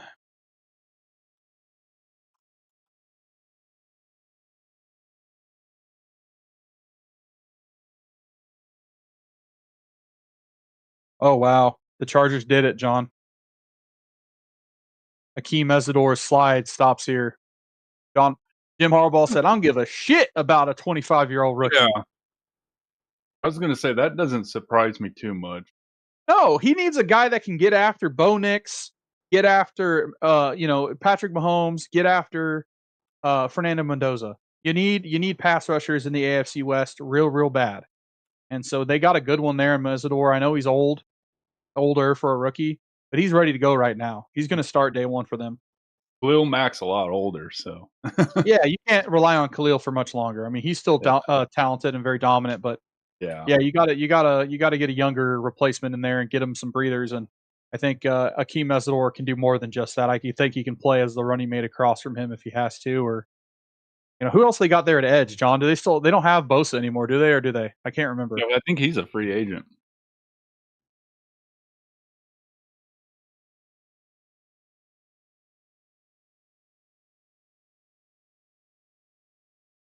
Who was their edge guy? I can't remember. I just I think remember it was Khalil. some no name. I think it was some no name guy that ended up working out well for him. So they ended up getting a third guy in that rotation. Oh, You need they depth in traded edge. for what's the guy that got signed big money? Or not him actually. They traded for someone last year. Yeah, I'll pull up their depth chart real quick. Sure, people are yelling at us in the chat like idiots.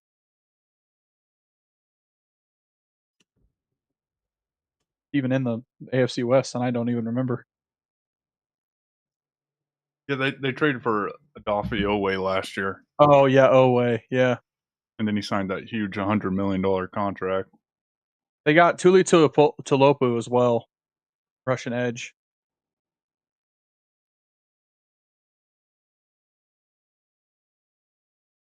Man, I just got the tornado warning too.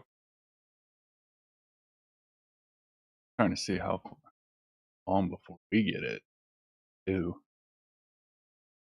Well, if it's moving from Derek's to my place, it's moving southeast.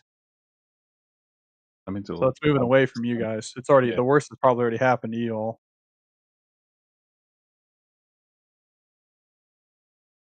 Well, Caldwell is under a tornado warning.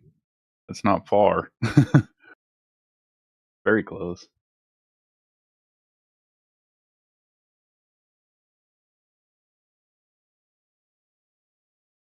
Yeah, Derek said the storm is moving east. Well, that sucks for me.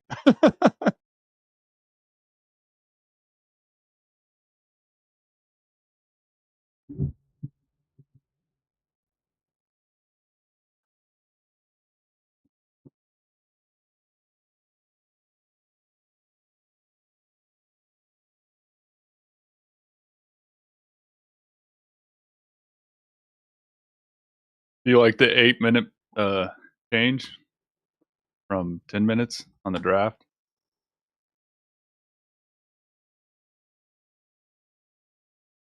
I do. I think it adds some like urgency to their picks. Like I think Yeah. they're always going to use every last second of the clock because that's what a smart, responsible owner and GM would do. But I do think that speeding that up a little bit is probably best because they're calling the same teams 2 or 3 different times. They're picking up and setting down the phone 2 or 3 different times to different Yeah. teams across the league. "Hey, are you sure? Hey, are you sure? Hey, this is what I'm getting counter offered. Hey, this is," we're cutting out a little bit of that, to make sure that they're making the responsible decisions. I am currently having my tornado sirens going off as well right now, so I might hop off here for a second and just see what's going on outside. Give me 1 second, Sean. Alrighty.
assume Dallas will double dip defense since their defense was that bad.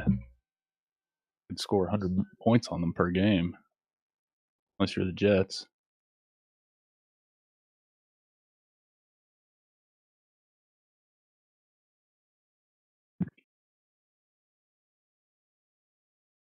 Or tornado in your backyard. Not too crazy out there right now, but I just saw on the news that it's going to be hitting up towards our hometown there at about 9:30, 9:40. So, yeah, nothing crazy. I haven't heard of anything actually touching down yet, but Yeah. definitely spooky out there for sure.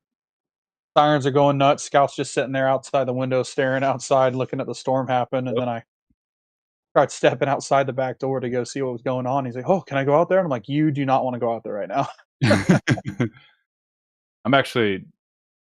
I'm in on this pick. I like it for Dallas.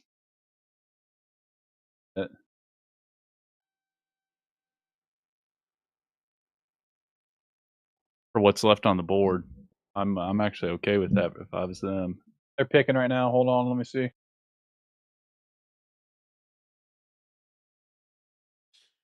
Oh, this was okay. Malachi Lawrence to Dallas Cowboys.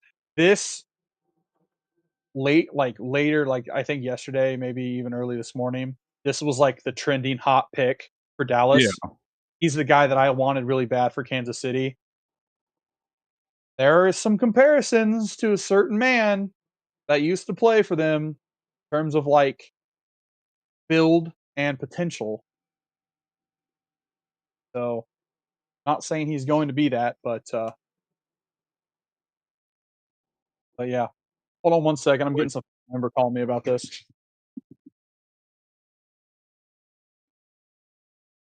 Way to double dip though on that defense.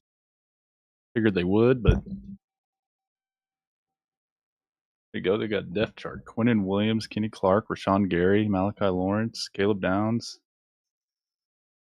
all Deron Bland out there. That's crazy, actually. It's a crazy leap for them. Now the Browns can pick a receiver if they want.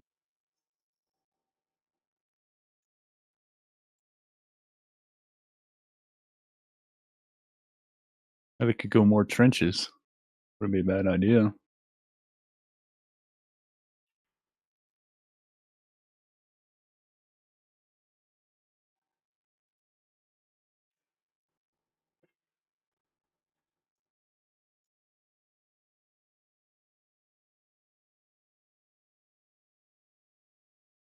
You gotta love concerned mothers. The Sirens, it's They storming. showed I'm like, the I know. They showed a quick graphic of like their defense, well, like their additions mostly the last few years, and it's got had Malachi Lawrence, Kenny Clark, Quinnen Williams, Rashawn Gary, and Caleb Downs. And I was like, oh gosh, that honestly, their defense could be something to look out for. Yeah, they got some expert rushers for sure. Jamon McCoy is still here. Yeah, I mean, the next teams that need the next corner that should probably go is him, and the teams that need him that are coming up. Browns no, Bears no, Bills no, 49ers no, Texans no. I mean, it could very well be a Chiefs at 29. They just get lucky. Think they'll double dip. Well, you know what it reminds me? It reminds me a lot of Josh Simmons. Now, Josh Simmons was a separate position of need, and we didn't double dip. Could we double dip? Absolutely. With that level of talent and potential, sure. I think you have too many holes to fill on Kansas City's offense and defense, or on defense specifically. You need an edge rusher. You need probably another receiver. You could go with another a safety. You could use a linebacker to replace the future portion of Nick Bolton and Drew Tankwell. You know, Jeffrey Boss is only one guy of the three linebackers you're going to need to fill. Offensive tackle, You could argue that as well. I think at 29 you're probably going edge rusher, and Yeah. Keldrick Falk's still there. Hayden McDonald would be a monster to put on the inside next to Chris Yeah. Jones. Zion Young is still I was there. gonna say him. I wouldn't be surprised if they pick him. No, unfortunately, with when they picked Felix Anadike-Uzama as like a hometown guy, he grew up in Yeah. KC, went to K-State. I would not like it just from the sense of like I hope it's not that, and it leaves me a kind of a sour taste in my mouth. I'm not saying Felix and Zion are the same player; they're not. Zion's more of a complete set the edge rusher that Spags would love to have. But do you try to see if you can swindle something in like early day 2, like in the 35, 37 range to get him? Or do you just say, "Hey, it's a position of need. There's no guarantee he's there. There's no guarantee we can trade back up if he falls." Because I don't think he goes past he probably doesn't go past the Seahawks at 32. So, I imagine they probably or even potentially the Patriots at 31. I think you'll probably have to take him at 29 if you want him that bad. But, Emmanuel McNeil-Warren, the safety from Toledo, is still there. He's a very talented player. Dylan Thieneman is still there. Like, that is a Yeah. legit starting safety. That'd be nice. Yeah, so it could be safety or edge for me. That's kinda where I'm at. I think Jermon McCoy, like, at this point, I wouldn't be surprised if he continues falling to the Chiefs, but if the Chiefs don't take him at 29, Jermon McCoy's falling out of the first round. He's not getting drafted in the first round. So maybe they do something in the second round. I don't know. I think there's nothing wrong with double tapping cornerback. For the Chiefs, they lost both their starters, so it's a possibility. But for cornerback depth, you still have McCoy, you still have Avion Terrell, you still have Colton Hood, you still have Yeah. Chris Johnson, you still have Brandon Cisse. You have all these guys, D'Angelo Pons from Indiana. Pick your flavor of corner. They all kind of do things differently, but there's a couple in there that are the frame and the press man coverage that Kansas City loves to have. Jermon McCoy is just the best of the bunch if he's healthy. This is kind of a dream scenario, I think. Rounds. Get a tackle and a receiver. Oh yeah, they landed Concepcion. John. Yeah. So I was just got home from the girls. They're still not asleep, but I wanted to jump on. I haven't been on the stream, but what was your reaction to the Jets picks? I didn't like the Bailey one, the Sadiq one. I was confused. And I don't really honestly, I didn't like their tight end room anyway.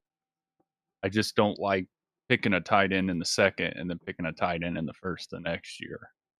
But Yeah, I didn't think that made sense either, and I knew you were gonna be upset about Bailey.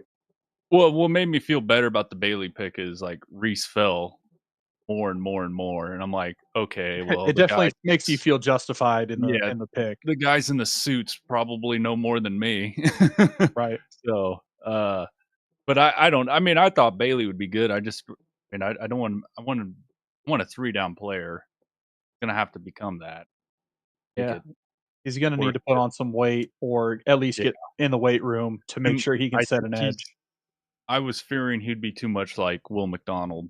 Is fine. I mean, Will McDonald's probably not part of the future plans, but also, do you think with them drafting a tight end in the second last year, Sadiq this year, do you think possibly they run more 2 tight end, or even Deke is honestly that athletic? You could put him like a slot type receiver role. Yeah, I mean they ran a lot of 2 tight end, which granted is a completely different offense now, but they ran a lot of 2 tight ends. I felt like last year, and I mean, I don't know. Like the Sadiq one was really weird to me, and I think all the fans wanted Makai Lemon, but I don't. I thought they were going receiver with that pick. I did too, but I mean, if it's true that teams were so worried that Makai could only be like a slot receiver, truly, then you can't be making that pick if that's in you that much help. If that's what you truly believe in, which I don't know. Usually those guys turn out to be pretty good regardless, and there's nothing wrong with that. But Mason Taylor looked like he was going to be pretty special at the beginning because Justin Fields couldn't throw the ball and had to check down to him a million times. And then once that went away, it's like disappeared. But tight end, it usually takes a while to develop. Oh, I know. You can kind of. Unfortunately, I know. Well, and the way these receivers are going, well, unless they go receiver here, that'd make it 2 in a row, and that'd get a little scary. Make you wonder if they. Wait, you talking about the Bears? Yeah. The Bears pick a receiver. I feel like that's kind of crazy. I could see them getting like a receiver in later rounds, but putting another first on a receiver when you got Loveland, Rome, Burden, I feel like that's a lot. Like a third option when that's, I don't know, maybe second round. You could take a swing on one of these guys at receiver. Yeah, I mean, the thing is I think they're going to view it as like, hey, we're one injury away from having someone out there, and also if they got that, they fleeced Brandon Bean, so they could pick up something, whatever they think. Yeah, with the pick they got for more.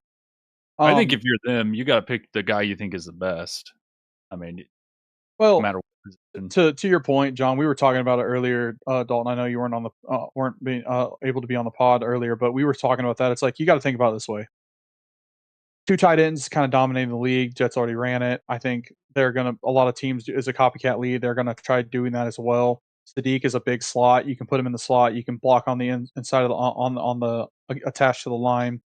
And there's a monumental gap between tight end 1 and tight end 2. Kenyon Sadiq is the premier number 1 tight end in this class, and it's by a mile. Then, if you want to tack on that wide receiver, there's 20, 30 options you can pick from. Different flavors, different builds, different archetypes that the Jets are comfortable taking. Yeah, and then they're comfortable taking later. And I think when I kind of put it like that, John's like, I'm still confused, but at least that makes some sense to me.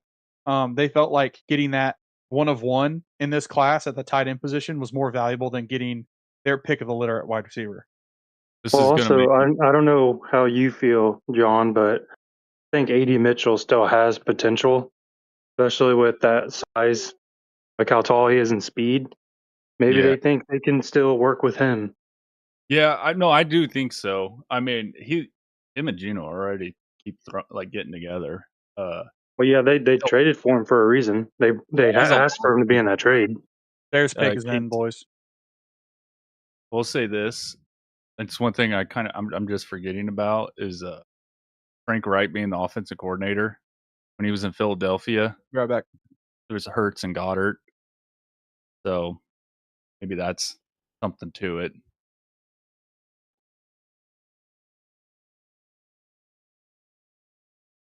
Really want to. I don't even know who I would. I can't wait till we compare our collective mock draft to this actual draft because I know it's way off. Well, they got Dylan Thiem, man. Which, honestly, that's probably. Yeah. I forget that I forget he fell, so that's a good pick. That's a good pick for them, but I was being super wishful that he'd fall to the Chiefs. Yeah, me too, John. Me too, Dalton. Storm sounds like the sirens have gone off and everything. Sounds like I'm out in the clear now. But yeah, Thieneman hurt a little bit because I did. He's a perfect plug and play starter for us in the back end of that defense. Dalton, how do you feel about, like, let's say the edge player, let's say Malachi Lawrence was a guy and he's not there anymore. Obviously, if you love an edge, take the edge here at 29 if you're Kansas City. Could I twist your arm in double tapping cornerback and going after Jamon McCoy? Yeah, I like McCoy. I thought him or Colton Hood would be good pickup for McCoy fell, if somehow McCoy fell even farther than I thought. Now, we did draft Mansour Delane. Are you comfortable with wasting both of our first-round picks on cornerback? I know we did lose in this class, yeah. In this class, yes, and we still have our second rounder. So I think you have to get an edge at some point. Uh-huh. It has to happen sooner rather than later. So I think edge is the obvious pick here. I think it's probably Keldrick Falk at 29. Or it could be Caden McDonald, defensive tackle out of Ohio State at 29. But I am not against it, and nor do I think I might even prefer it. If Jermon McCoy, if they're comfortable with his medicals. Now, we've said this entire show. If Jermon McCoy falls past Cowboys, there should be some serious concerns about Jermon McCoy's knee health because they have the world premier doctor on knee health in that organization who specializes in doing all the ACL surgeries for everyone in the NFL. If he's out on them, that tells me all I need to know, and I think the NFL is taking notice on that as well. They're probably like, "Hey, if the Cowboys are out, we're out." So, just something to think about there If as we you're the get Texans, further. you got to run Caleb Lomu to the board. No questions well, asked. I do think Well, they don't McCoy. need a tackle; they need a guard, John, and a center. I don't know if Lomu Right. plays true tackle. I think they could probably go with DeSantis here or Basantis. Um, I'm not against the tackle. I'm just saying, like personally, I think their guard and center position could use a major upgrade. I do think Basantis makes a ton of sense.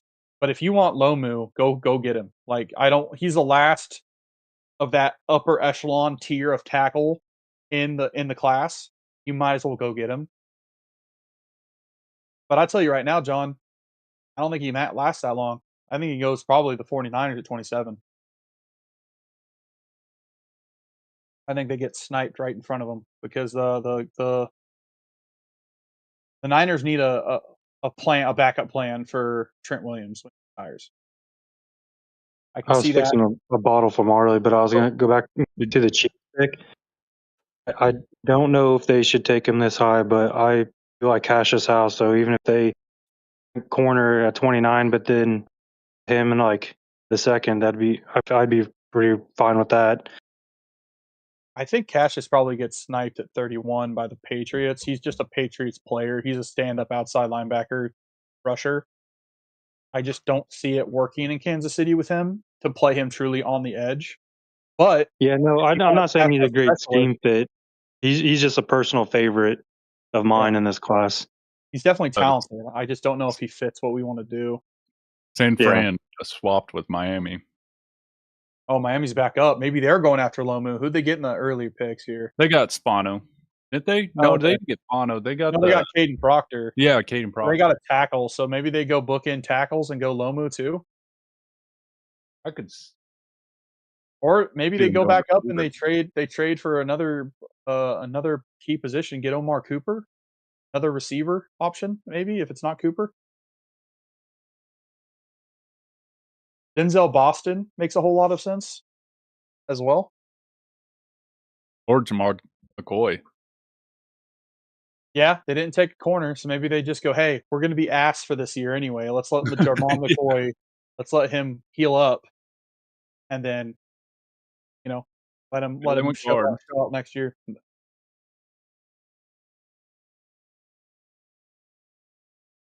They went guard, you said? Yeah. Texans did. I thought I said Miami is going guard. I was like, they're gonna have to protect Willis. Oh, they went. Holy shit! They went Yeah. Kalen Rutledge. That's not even a guy I had mocked in the first round. They went over Basantis.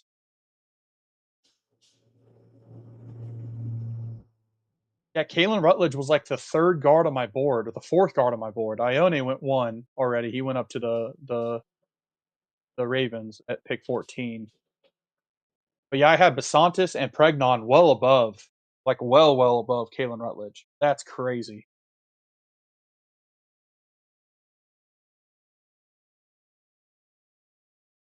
So Buffalo traded with Texans then, I suppose. Because It'd be San Fran and well, Miami. 26 was supposed to be Buffalo, wasn't it? I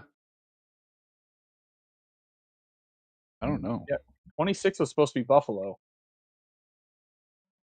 So it was Buffalo and Houston.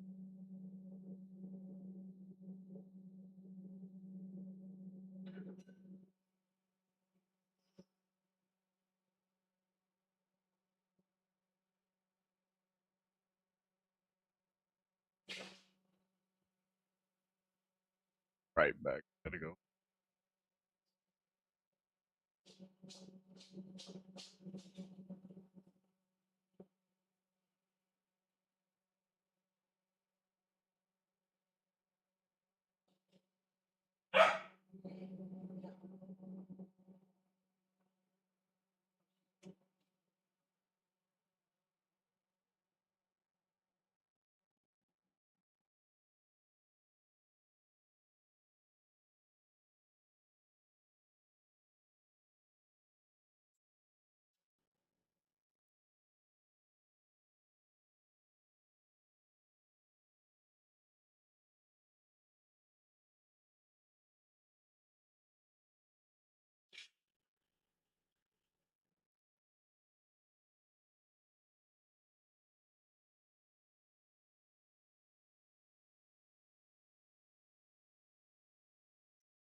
I don't know if you Stormy. guys saw that or not, but crazy stat is that guard that the Texans just picked has only let up 1 sack in the last 2 years. Well, he played for Georgia Tech. They only run the ball, so I'm not surprised. Yeah. Oh, yeah, that's true. That quarterback, what's John- name? King, really good running. John, it looks like Houston traded with Buffalo, and then the 49ers traded with Miami. Okay. So we got Miami on the clock now. Their pick is in. I'm curious. And they just picked a cornerback, but it's not the one you think. I know Javon Derek's. Is it Hood at least? It's not. It's Chris Johnson, who snuck in the first round at late in the cycle. People last night and today were talking. Chris Johnson is going in the first round somewhere. They just didn't know where, and here it is. So Chris Johnson is the newest member of the Miami Dolphins, cornerback from San Diego State.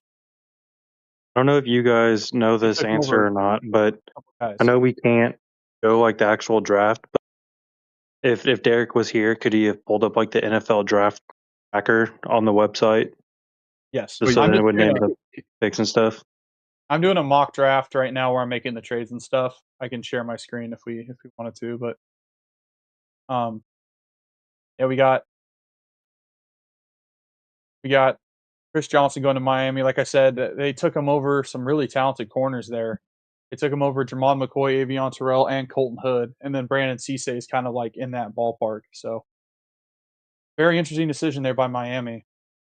Well, I've also heard a lot of the Chiefs have been connected to Cisse, and that could be what they're trying to target in their early second pick.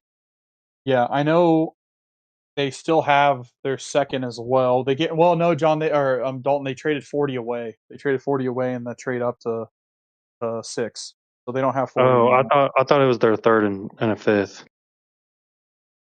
It was not. It was 9, 40, and 168 or something like that.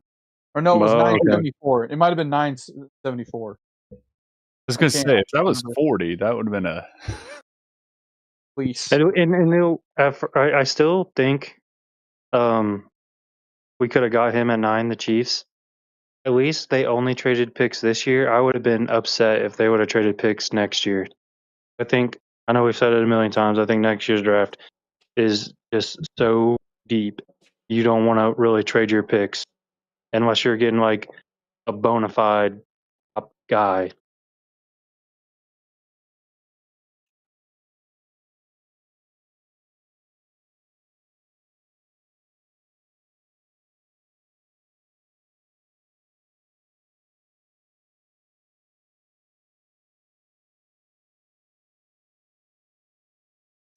see McCoy, McNeil Warren, or Cooper here.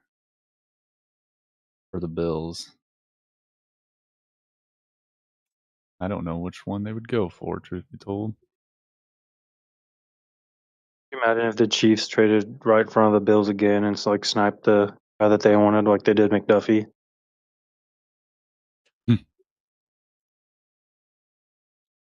Who do you want if you guys are Chiefs fans? Who do you want at 29 that's left? As a Chiefs fan, I think whoa. you're looking at edge and corner. And we are looking at either Keldrick Folk, Emmanuel McNeil Warren, Hayden McDonald, or Jermod McCoy. Out of those guys, I think you have to address edge rusher. I just don't think Keldrick Folk is a true edge. I think he's like a defensive He tackle lives. hybrid. I think at this point, I think I'd rather go double up at corner.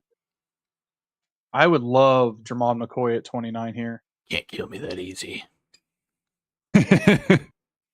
It's coming down here, but it's Yeah, it's I- it's fully cleared out over here, so it's moved out of my area. so there's no active tornado warnings at all anywhere.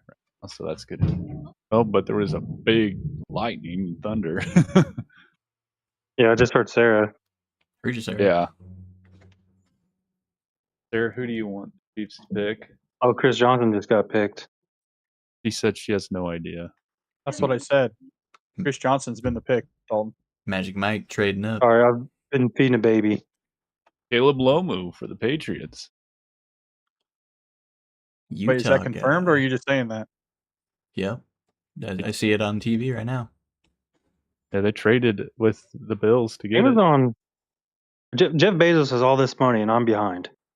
Yeah, no shit. I'm behind too. I'm still on the I figured I'd be really behind I'm because still on the Dolphins pick. Dolphins pick.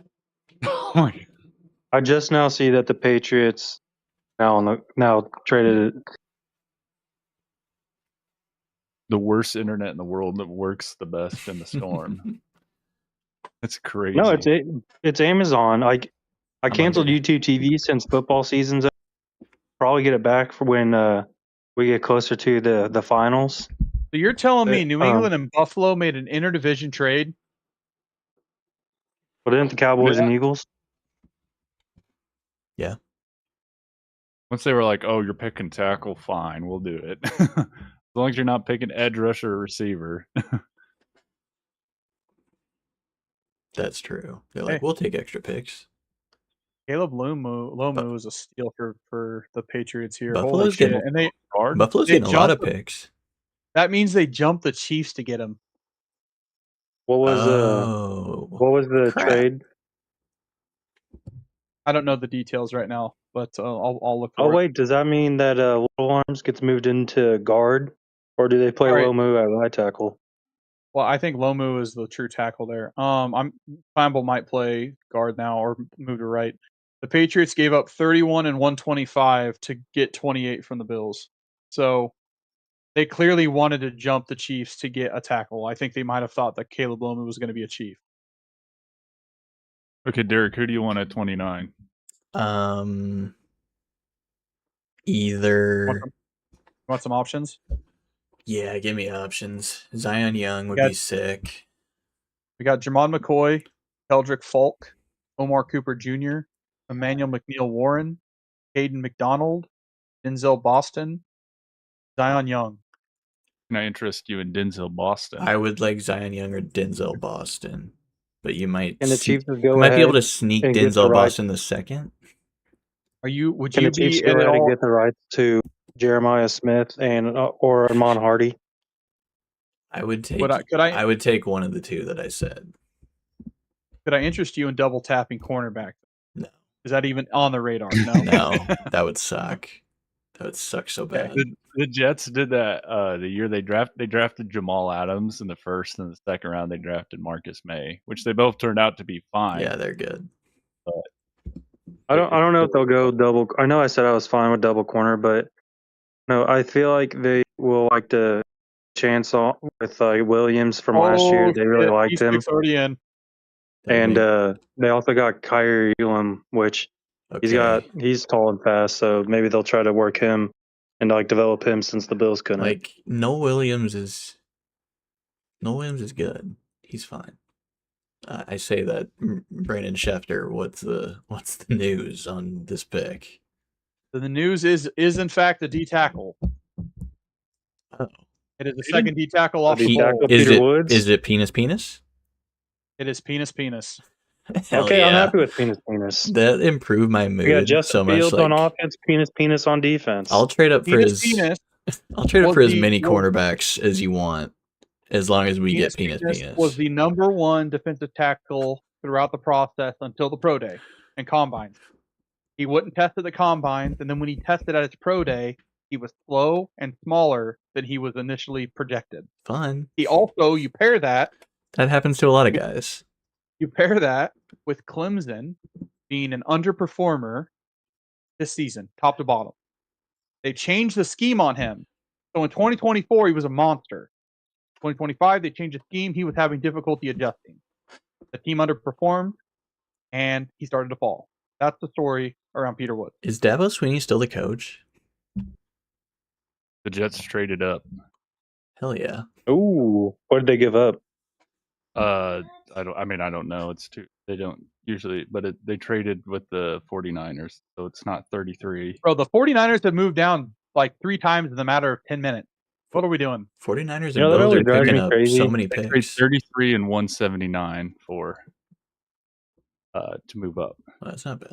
I was gonna say it drives me crazy when they're like, "Oh, here's a trade. These two teams trade." It's like, yeah, what was the trade details?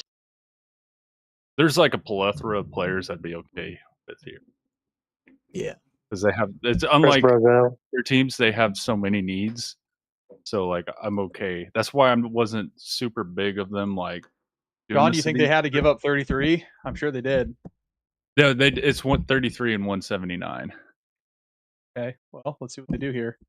Oh, I'm okay with this, dude. What do you want from this Because pick, John? second D tackle has been I mean- like so bad for so long. Honestly, if I could pick, I would pick either like not in order: McCoy, Denzel Boston, Omar Cooper, or Yeah. EMW, and TJ Allen. Guys, I'd Hey, want. DJ Allen is a monster. I think that they're George- just undervaluing the linebacker position because it's linebacker. Derek, you need to put Learn some from respect him. on Colin Saunders. Yeah. When's the last time we Well, had Colin Omar- Saunders?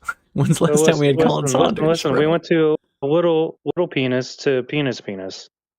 So it's perfect. We- He was I the human was- chode. I was saying the second D tackle has sucked for so long. Like, when's the last time we had Colin Saunders? Like 2 years ago. 2 years ago, yeah. And it's been a long 2 years. Much longer I than think Omar Colin Norman Lott Saunders. is a solid pass rushing specialist defensive tackle. He was just hurt. But then Peter Woods adds a third guy in that room with Fonga, who we traded for Fonga from the Patriots. This is do I making me like it less. Like, Dang it. well, I know that's what I'm Fuck. saying. John, you got your guy at receiver. I'm thinking cock. So I'm not in love with the D tackle there. I'm really sucks. surprised that edge rusher wasn't a position of need there. Shoot. Like, yes, you can interior pass rush with Peter Woods and Omar Norman Lott next to Chris Jones, but you got to put another guy on the edge. Now I don't like it. Oh, yeah, Right? I forgot they had Watt last year. Now I'm sad again. John, you got Omar Cooper Jr. That's pretty good. I'm still on got the him. Chiefs. Hey, That's by the really- way, just to let you know, John, got that one right. Not the same position, but team and player. Let's go. People mad at 16. So I mean, That's you can't be mad at that. I do think you have to feel a little shit. Like, I get that you're like, Mekhi Lemon was there and we decided not to, but like, Yeah. I Omar do like- Cooper is not the same receiver type build that Mekhi is. I love the Well, attitude of Peter Woods' house. I'm back. but like the combo of Omar Cooper and Kenyon Sadiq, that's a pretty nice. And then if you get Mekhi Lemon, you kind of you're not going to go double dip at offense there. So that Yeah. makes it kind of fun. I like the order Hey, you you know did what? it You know what in. this is setting you up for, though. You know what this is setting you up for? Tantalizing weapons for that quarterback you're going to get next year. Yeah. Just do not buy What do you NFL mean, Sunday Geno? ticket this year. Just pretend football doesn't exist for an entire season, and That's then all. start turning it on right after the Super Bowl, and we're back, baby. The Jets are back. Honestly, I'm happy with that because I was almost willing to do it at 6. I really was. I would rather have my guy Lemon but I was willing to talk myself into it. But I do hope for tomorrow that either Halsey or CJ Allen somehow makes it a 44. Somehow. I don't think it will, but Halsey could. John, you got a second team All Big Ten, and he Good had tackle. 69 catches, nice, Pretty for good. 937 yards and 13 touchdowns, and Omar- led the Indiana Hoosiers to a national championship. Omar Cooper There you had 13 touchdowns. Sure did. Jeez. 69 catches too. Oh my gosh.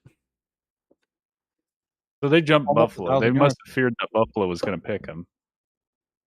Because Buffalo desperately needs a receiver, and Keon Coleman is not the answer out there. Kevin Yeah, they're not Coleman. going to. I don't see them picking Denzel Boston. Be just nice to because Kevin Coleman. I think he's way better than Keon Coleman. But Brandon Bean he's probably He's scared to probably do that. scarred. He's probably super scarred. Yeah. Now, they did draft Keon Coleman. What was the top 20 pick, I think? Oh, So- wasn't that the year they traded down? Or was with it? the- No. Yeah, they traded. That was behind the Oh, Xavier Worthy pick. or- Yeah, that was like 28 or something, like 26, 28. something. Yeah. Then we argued over who was a better receiver, and then it was just Lad McConkey the whole time. Yeah. Yeah, it was by the battle way- of acts. Yeah, but which, by the way, Lad McConkey was the biggest no-brainer. Like, hey, you want a guy who's just really solid that will do what you need him to do day one? Yeah, that's Lad McConkey. Xavier Worthy and Keon Coleman have higher ceilings, sure, but Lad was just like, you knew what you got with Lad. So man. now that we got Dick Penis, do you think that they're going edge or in the second for the Chiefs? Hot I feel take. like they would have to take an edge. cornerback. Right, but hot take. I think, like, all things considered, we got cornerback 1 of the class, and we got defensive tackle 1 on a lot of people's boards. Caleb Banks might have the higher ceiling if he can stay healthy. Peter Woods is the for sure thing now.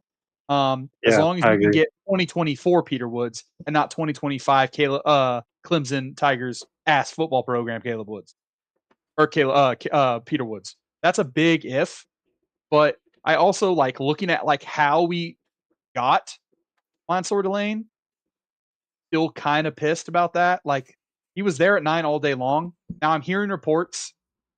Now this is Twitter land Another here, trade. so just take it with a grain of salt. I'm hearing that Minnesota or Kansas City traded up before pick 5 was in, thinking they were getting Arvell Reese. Found out they couldn't get Arvell Reese, and then traded out, and made the decision. Oh, that kind of makes What? me pissed. Why? Makes me Has more anyone mad. ever done that? So Supposedly speaking, this has happened in the past. They thought Arvell Reese was a lock to them at 6. Giants go, LOL, nah, and took him at 5, and they panic picked Mansour Delane. What? So we got cooked.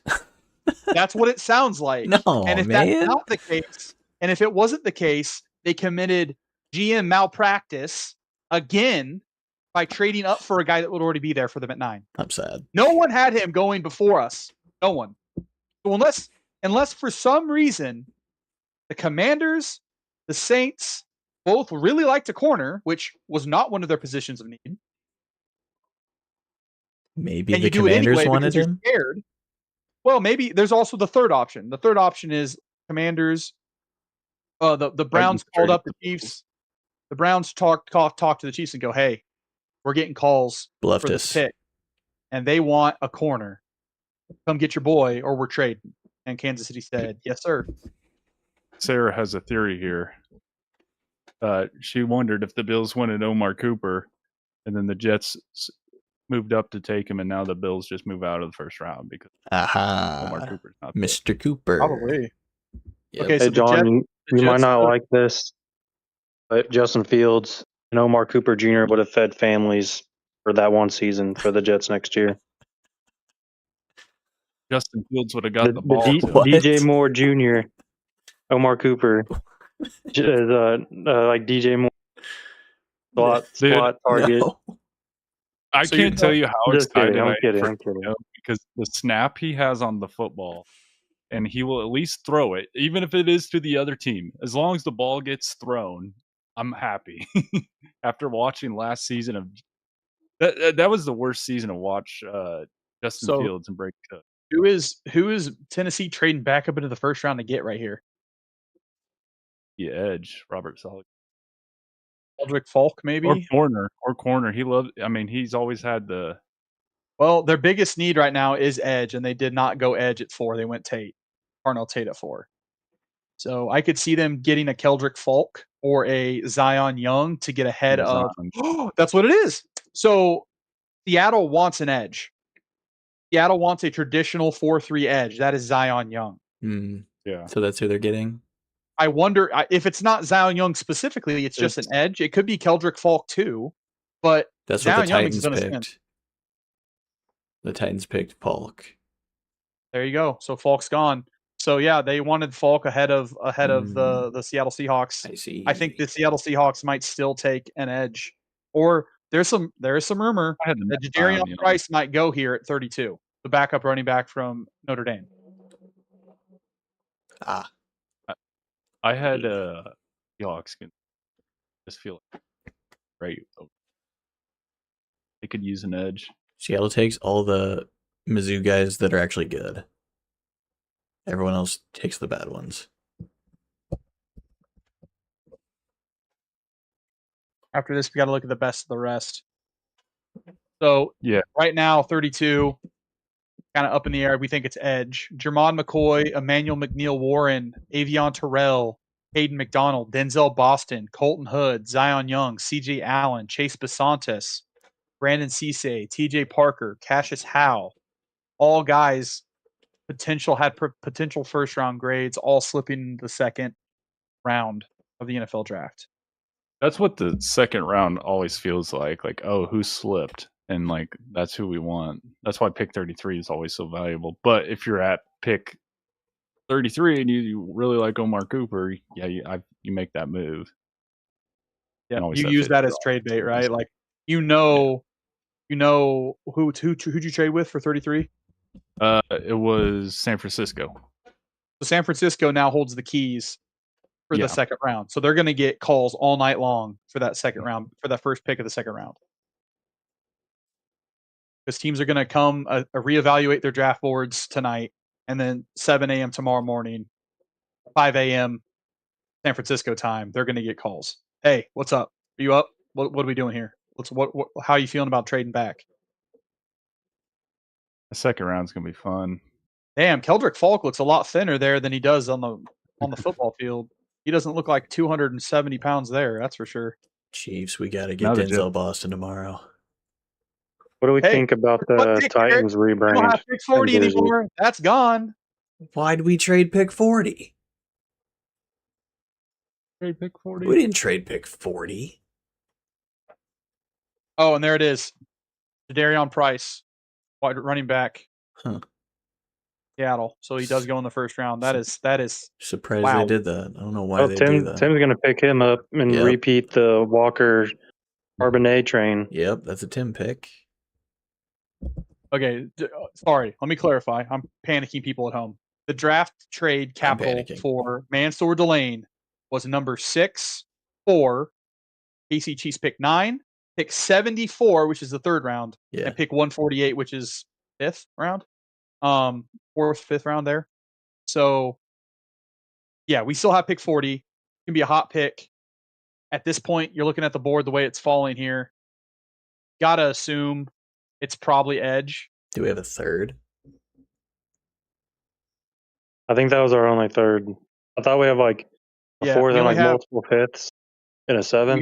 We have 2 first, 1 second, 1 third, and Only then have 1 multiple Okay. in the 4th or 5th, no 6, and maybe 1 6 and no 7s. So we have we have we have hold on, let me 1 stop guessing. second I and we have don't have a third.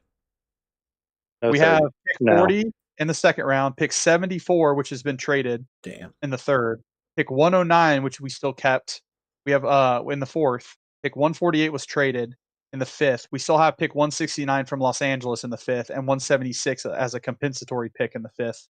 And pick 6, we have pick 210 in the sixth. So we have 1, 2, 3, 4 more picks in this class. All right, then we need a defensive end pretty bad. Yep. Did you say we That's had available. no fourth? No fourth, right? You said that? So after tomorrow. We have a fourth. We have a fourth round pick. Okay, so we only have one pick tomorrow, though. Mm-hmm. Yeah, we have pick 40 tomorrow as it stands now. 74 is gone. So we 109 is available. Yeah, we can't spend that on Denzel 148 has Boston. been traded. We really need a defensive end. The only way we could do this is we start dipping into 2027 draft capital. Wish we had And Jordan I say, Tyson right hell now, no. bro. I wish we had Jordan Tyson. Dang it, man. I got to hear the story. I got to get more context on this pick at 9. I mean, we're not going to get the truth for like 2 years, but I need to know.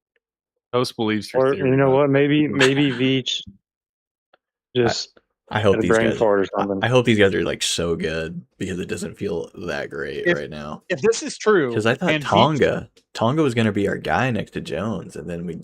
Well, Tonga's a double team eater. He is a big run stopper. Yeah. Omar Norman-Lott is your pass rushing specialist that you hope to get next to Chris Jones, and then you doubled that up with Peter Woods now. Yeah.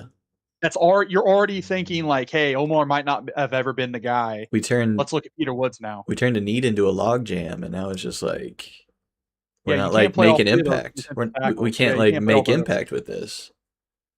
We got a depth guy with like with a first round pick.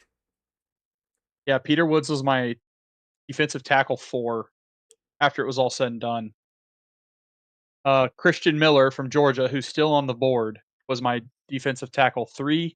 Hayden McDonald, who is still on the board, is my defensive tackle 2 behind Caleb Banks.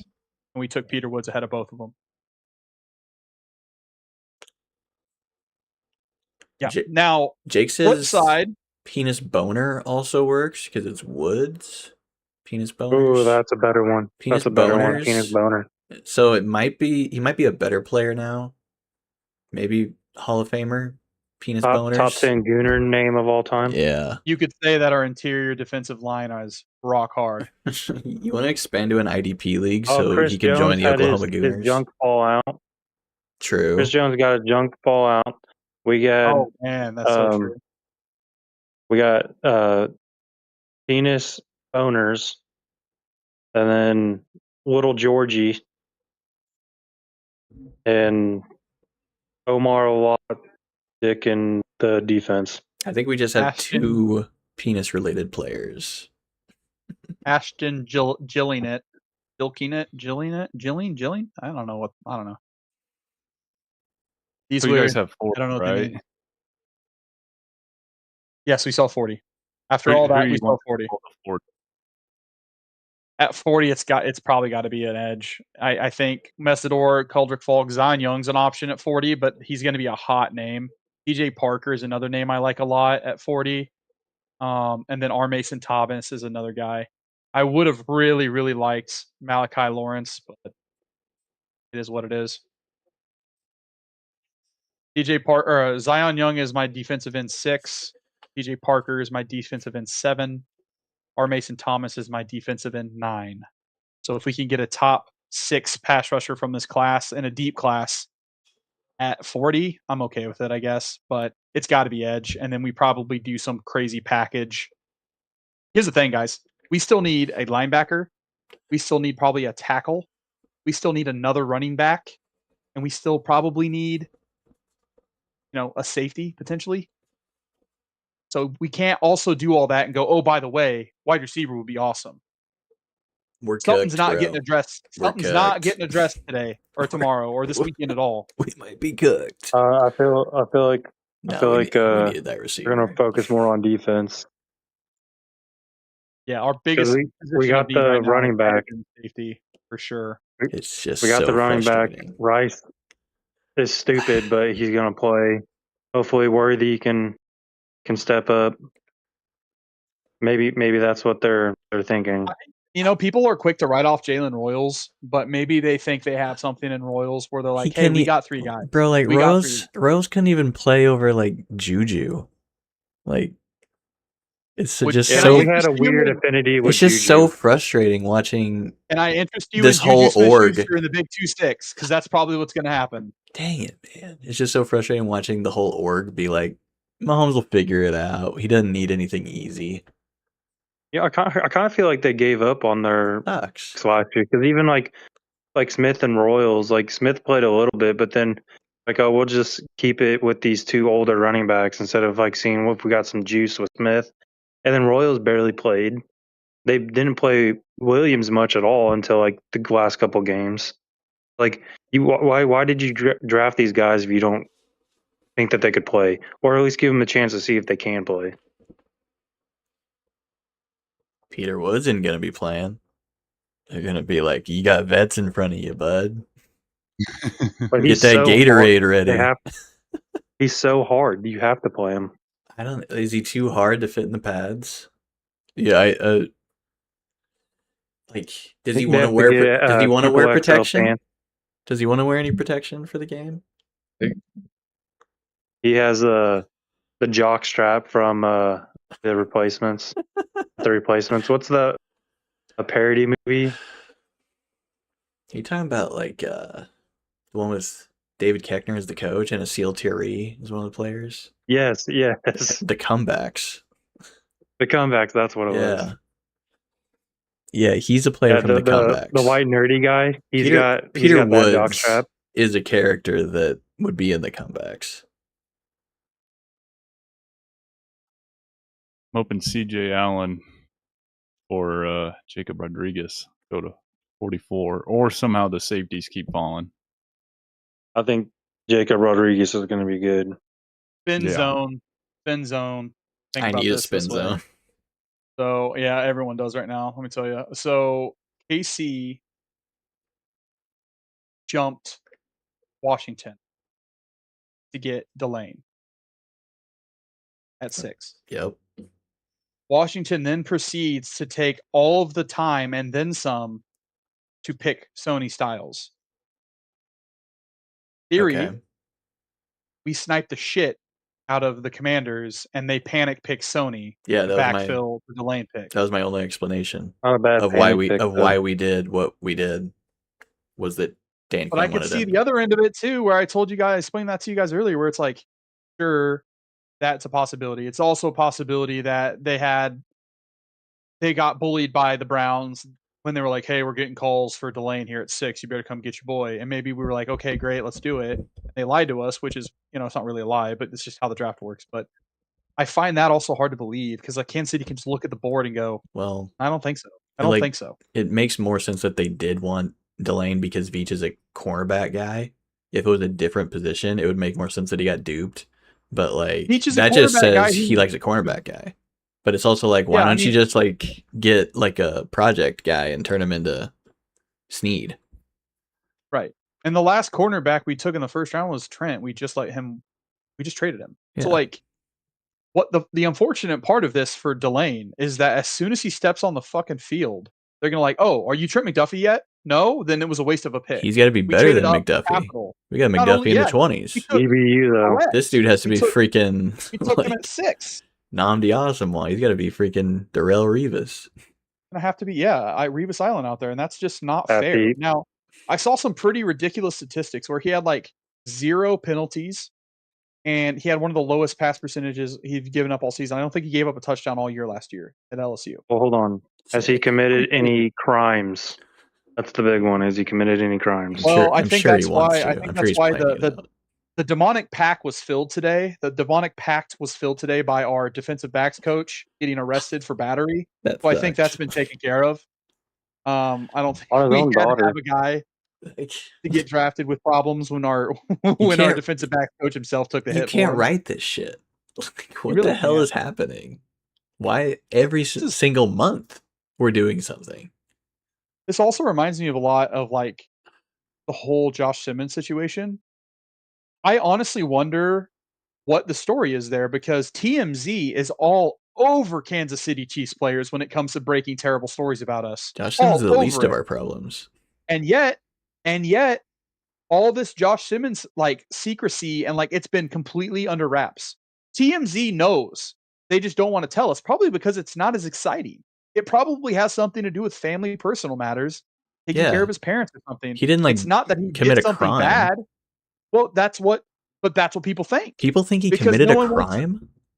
Well, when you're connected to the Kansas City Chiefs and you are gone from the team for months at a time, I can see the connections there. His mom is TMZ, sick. Right. His mom had cancer and she recovered from cancer and was it was all like in remission from what I've understood. And all of a sudden, he's gone. They knew about it in the draft process as this could happen to him, and they were okay with that on top of the knee injury. If they knew that already, it probably was a personal family matter, and TMZ's not going to go, oh my God, his mom has cancer. That's not going to sell clicks. So instead of it being like, oh my God, he had to go deal with like an aggravated assault battery case back at Ohio State, instead it was like, oh, do we really want to talk about his mom who is potentially dying from cancer again? I mean, we're slime balls, but we're not that big of slime balls. We'll just let him have it. TMZ admitted they thought he was away because of a crime. And no, what I'm saying is like TMZ would be all over it if it had any juice to it at all. Because they do that. That's what they do. TMZs are scumbags, and they get information on people and then leak it to the press to sell clicks. Oh yeah, I don't think I don't think it's a negative. I don't think it's a negative story to be had here. So they're not interested in reporting on it. They know what happened. I truly believe they know what happened. They're just not going to report on it. Oh, brother. Well, I think it's time to watch knee-jerk reaction videos all night and cry myself to sleep. Do we have enough players for a fantasy draft? I think we can compare our first round draft. We would probably change our mock draft. Well, that was always going to be a thing, but we could compare our mock draft to the real draft. Casey Concepcion is dropping like a stone.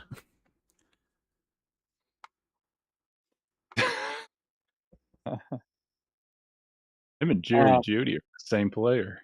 Oh, yep. Hey, it's all fun and games until Deshaun Watson comes back to MVP caliber type play, and that's what's gonna happen. You mean Shador MVP? Shador want to see that. Yeah, good one. Way to get in there. I sure don't want to see that. Way to get in on that one. I Shador don't think he's going to be a good quarterback.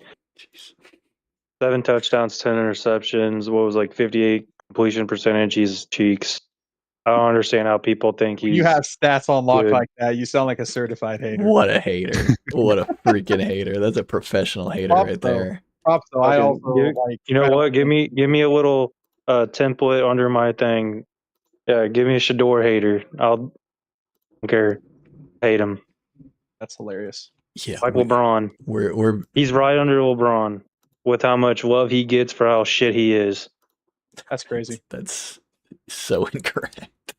This is a football podcast. Let's leave basketball out of it. Resident hater. No. LeBron. Technically, LeBron is good. Technically, LeBron is good, guys. Technically, he is. Technically, he's okay. Technically, he's pretty good. Shador is just cheeks. From what I'm Shador hearing, has not been. We're comparing. Shador's had one good NFL game. Shador Sanders is as good as LeBron James. That's what you're saying? Yeah. No. That's what I heard. Technically, he's good. No. The only time I said them in the same sense is I hate them both. Shador is number 2, to LeBron being number 1 on my sports hatred list. Oh, that's freaking Number 3 is Dirk, only because he beat my Thunder when I was a young lad. But I love. Do you have a top 50? Do you have a top 50 you can lay out for us? We have time. Oh, I would need to make a list and then bring it back. The time is yours. You were breaking that down like you had the notes app ready to go. Yeah, here we go. Nick Wright is up there when he's not talking about the Chiefs. All right, so for the class, I think we still lock in Jeremiah Love at 1, right? It's pretty easy. Yeah. Mendoza 2, pretty easy for a team that needs quarterback. That didn't change. Where it gets interesting near is now that we have draft capital and Tate is the undisputed wide receiver 1 of the draft. You think at so? pick 4. Well, I'm just saying in terms of draft stock now, we know he was the number 1 wide receiver taken in real life at 4 to the Titans. So the Grant's pick. So Tate on the Giants or Tyson on the Saints? Yeah, those are or the 2 Lemon options. on the Eagles? He's got he's got we all Olave. have. I think he'd go Tate. Yeah, we all have. Yeah, oh that's yeah. what I was gonna say. Yeah, he wouldn't go Tate. He wouldn't go Tyson. Maybe he would. Yeah, I think he goes Tate here, and then like you could twist my arm for Lemon, but I think Tate's the guy who's going to demand all the targets. He's the new alpha there. So. Well, I think if AJ gets traded, which I think he definitely is now, I think Smith is that wide receiver My 1. bad. Lemon would be a pretty good wide receiver 2. My bad, boys. I was Lemon as mixing well. up teams because they're both blue. I was putting Carnell Tate on the Giants. Yeah, argument against But Lemon he's on as the well. Titans. Is like how many plays do you think he's going to be involved on the tush push? Not a lot. Yeah. Why do you think AJ Brown's no longer there? They weren't throwing him the damn ball. Yeah, you don't want Mekhi Lemon to be your new Devontae Smith, since Devontae Smith is your new AJ Brown. So it's not fun, let me tell you The that. Slim Reaper having to step in. It's not AJ fun. Brown, one of the biggest receivers I've ever seen, is crazy. Oh yeah, his stock's up. Let me go put him on the trade block. Yeah, good idea. I think with draft capital as high as Sadiq went, we can start arguing about him at like receiver 4. Like I still probably take Tyson and then Lemon here. Tyson Lemon. Yeah, the issue you have is the Jets tax. Yeah. They'll put Jets tax on it. I think Tim is one guy to get away from that, but I think you would probably here. Okay, here's a legit question: Sadiq or Cooper from the Jets? Both the Jets. Oh. Tight end or wide receiver? We got 2 Jets in the top 7. Yeah. I think it's got to be Cooper or Sadiq. Which one do you want to take here at 7? You probably want, because this 6 is Harris. 6 is Harris. Price could be 2. Yeah, it depends how running back needy the team is. I don't know what Harris roster. You're not okay. Let's chill. Jadarian Price for the Seahawks.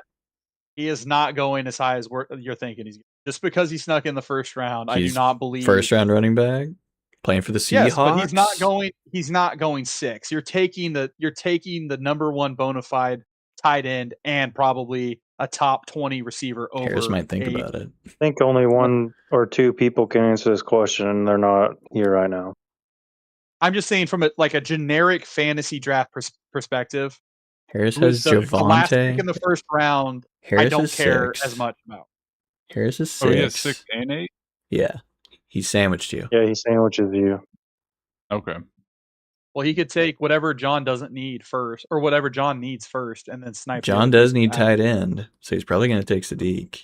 He also needs tight end. His best is Njoku. Yeah, take Sadiq here, and then you let John take whatever he wants. Probably Cooper. Probably Casey Concepcion. No, I'd take Cooper, and then you go Concepcion most likely. Think? Well, actually, that's not fun. That's not fun. Hot take. A good team is about to get Denzel Boston in the early second round. This team take might get Denzel Boston. You think with the potential of powering that up with like a Bills or something? You're taking mystery team Denzel Boston. What about Ty Simpson? No, not this early. Sit on some gold here with Ty Simpson. I think he's like a pick 11-12 type guy. What if Stafford's back actually is hurt? We don't know that for right now, but I'm just saying we know. Do you really think anyone in this league is going to be like, oh yeah, I'll draft this guy in the middle of the first, so maybe next year he's available? No. Maybe. You guys think, where did Jordan Love get drafted? Jordan Love was in the auction. Wife's going to hit on Simpson?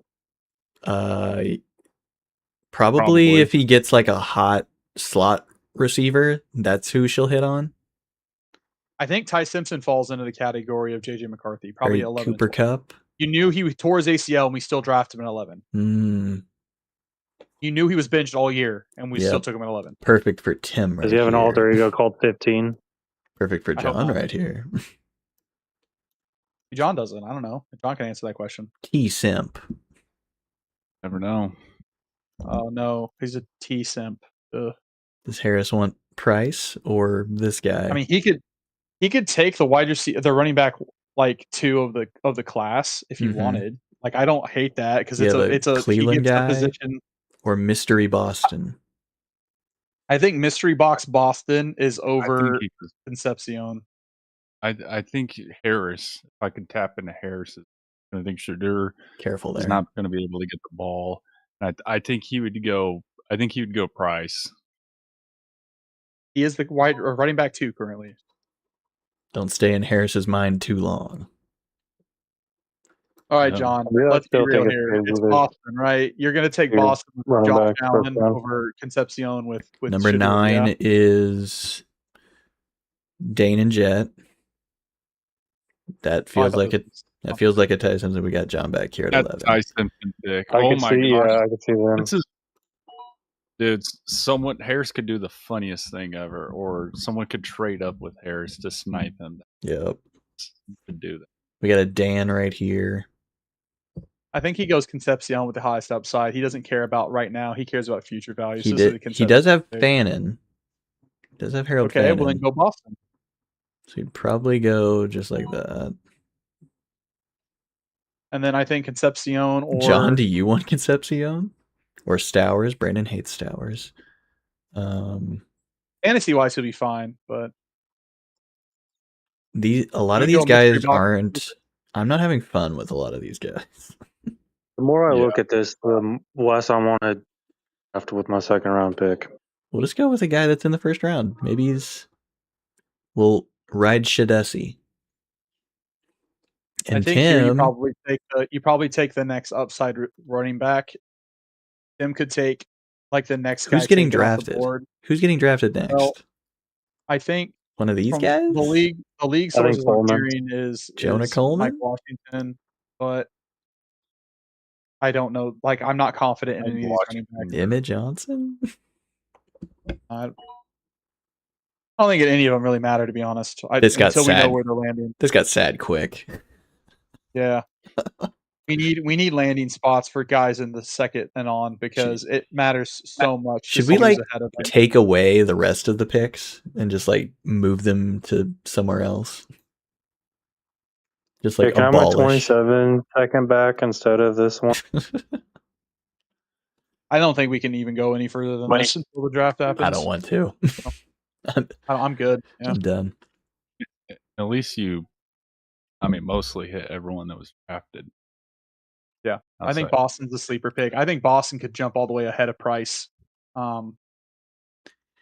Most likely. I think you could jump all Where the do way I ahead go of to? Sneak. Where do I go to see like who's available. left and just ESPN? Oh, ESPN has it. I'm sure NFL does too. They're best available. The ESPN best available. I don't. It should be go to the. They got Boston as the highest for a fantasy relevant position, and then they got Eli Stowers, and then a smattering of receivers with Zachariah Branch. We got like San Bill. Fran, Cardinals, so Boston could end up like Mike Well, Evans Boston's probably gonna go understudy, 33. Yeah, he's gonna go Buffalo. 33 Like probably. Buffalo's not Buffalo. super fun because they just never have good receivers unless they're Diggs. Well, Or it could just be for the Keon Coleman 49ers. As a receiver, you got to know how to block. Yeah. So No, Denzel Boston at 6'4" can block, I'd assume. yeah. So I think that I wouldn't be. Could be a Raiders. He'd be probably the best guy they have. Yeah, I mean, I think Denzel Boston's going to jump most of those guys at the 6 and on in fantasy drafts. Maybe if I don't Boston think makes people are it gonna to Miami, that probably still wouldn't be fun. Again, I think San Francisco having a competent offense is a hot destination. So is Buffalo. Yeah. Being the wide receiver 1 for Josh Allen sounds pretty hot to me. It was. Yeah, we're at a Keon Coleman situation, so people might be. Well, I'm just saying Keon Coleman is ass. That's probably why. He couldn't separate at the college level, and then you're asking him to separate at the NFL level. He couldn't do it in college, and he also had a really low contested catch rate. He was never going like statistics don't lie, and he just couldn't do it at the college level, and he's struggling to do it at the NFL level. I think it's ridiculous that it's like that stat was in your face, and you still drafted him where you did. If you're the Buffalo Bills, I just don't know how you get away with it, and it cost. It's probably the final straw that broke the camel's back there for McDermott. Well, did Bean make that pick? Or wait, no, I forgot they had a whole fight about it. Or he did. We might not see Brandon a Beane is running so back get big. drafted for I a could see him while. doing it. Oh my gosh. Yeah, I like Nicholas Singleton a lot. Mike I think he'll Washington probably- being like 60s Yeah. overall, Singleton That's what being I'm like saying. It's not 120. great. We might not. This might be like waiting until the third round to see the next, like the RB3. That's what I'm saying. Like the running back class is like generationally bad in this class. Well, that's why I kind of get it, but also I don't think Price should have been a first round pick, even if it is pick 32.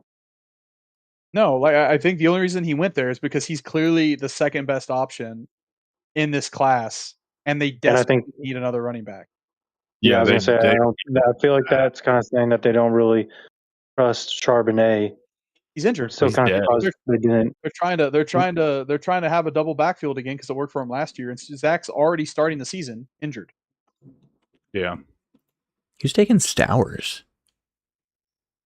A team that Chiefs. wants a giant wide Okay. receiver in the slot. That's essentially what he is. Texans? He's not long.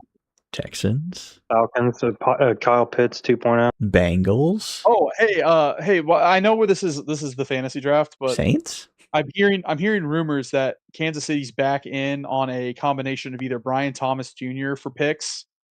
Now it's kind of over now that the first round has happened, and it was going to take first round capital. But I'm hearing that potentially day 2 capital is on the table for Kyle Pitts. How do we feel about Kyle Pitts for pick 40? Well, he's going to be really good in 2035 when he scores 15 touchdowns. But I don't know if I want to wait for that.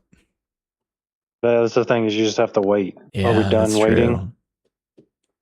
Maybe if I'm we just saying that we could But wait, backload. This next season, how many touchdowns is he going to get this He's next going to season? get 6, but we could backload it. Isn't that more than all of the receiving core we just Yeah. played with? And if we tell him don't score until the last 6 weeks, that's going to be really valuable. all sarcasm aside, What?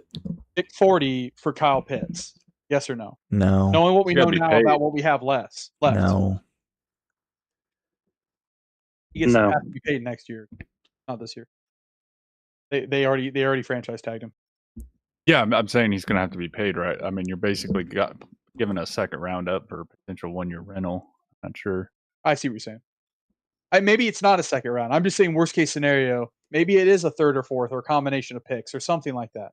We I also would be have more okay 3. with BTJ for that than Kyle Well, Pitts. BTJ is off the table. He was a first round. I think it was a first round trade. It might be a second. It might be 40 for BTJ, but Hey, I give don't know. give him 40 and Felix, and it'll make my day. It won't happen, but the Jaguars be stupid one more time. all I'm hearing is that Kansas City has picked up the phone and called Atlanta again recently. Kyle Pitts. Like, As of recently as of this week. Recent. are we like the only team that thinks you have to build an offense around a tight end?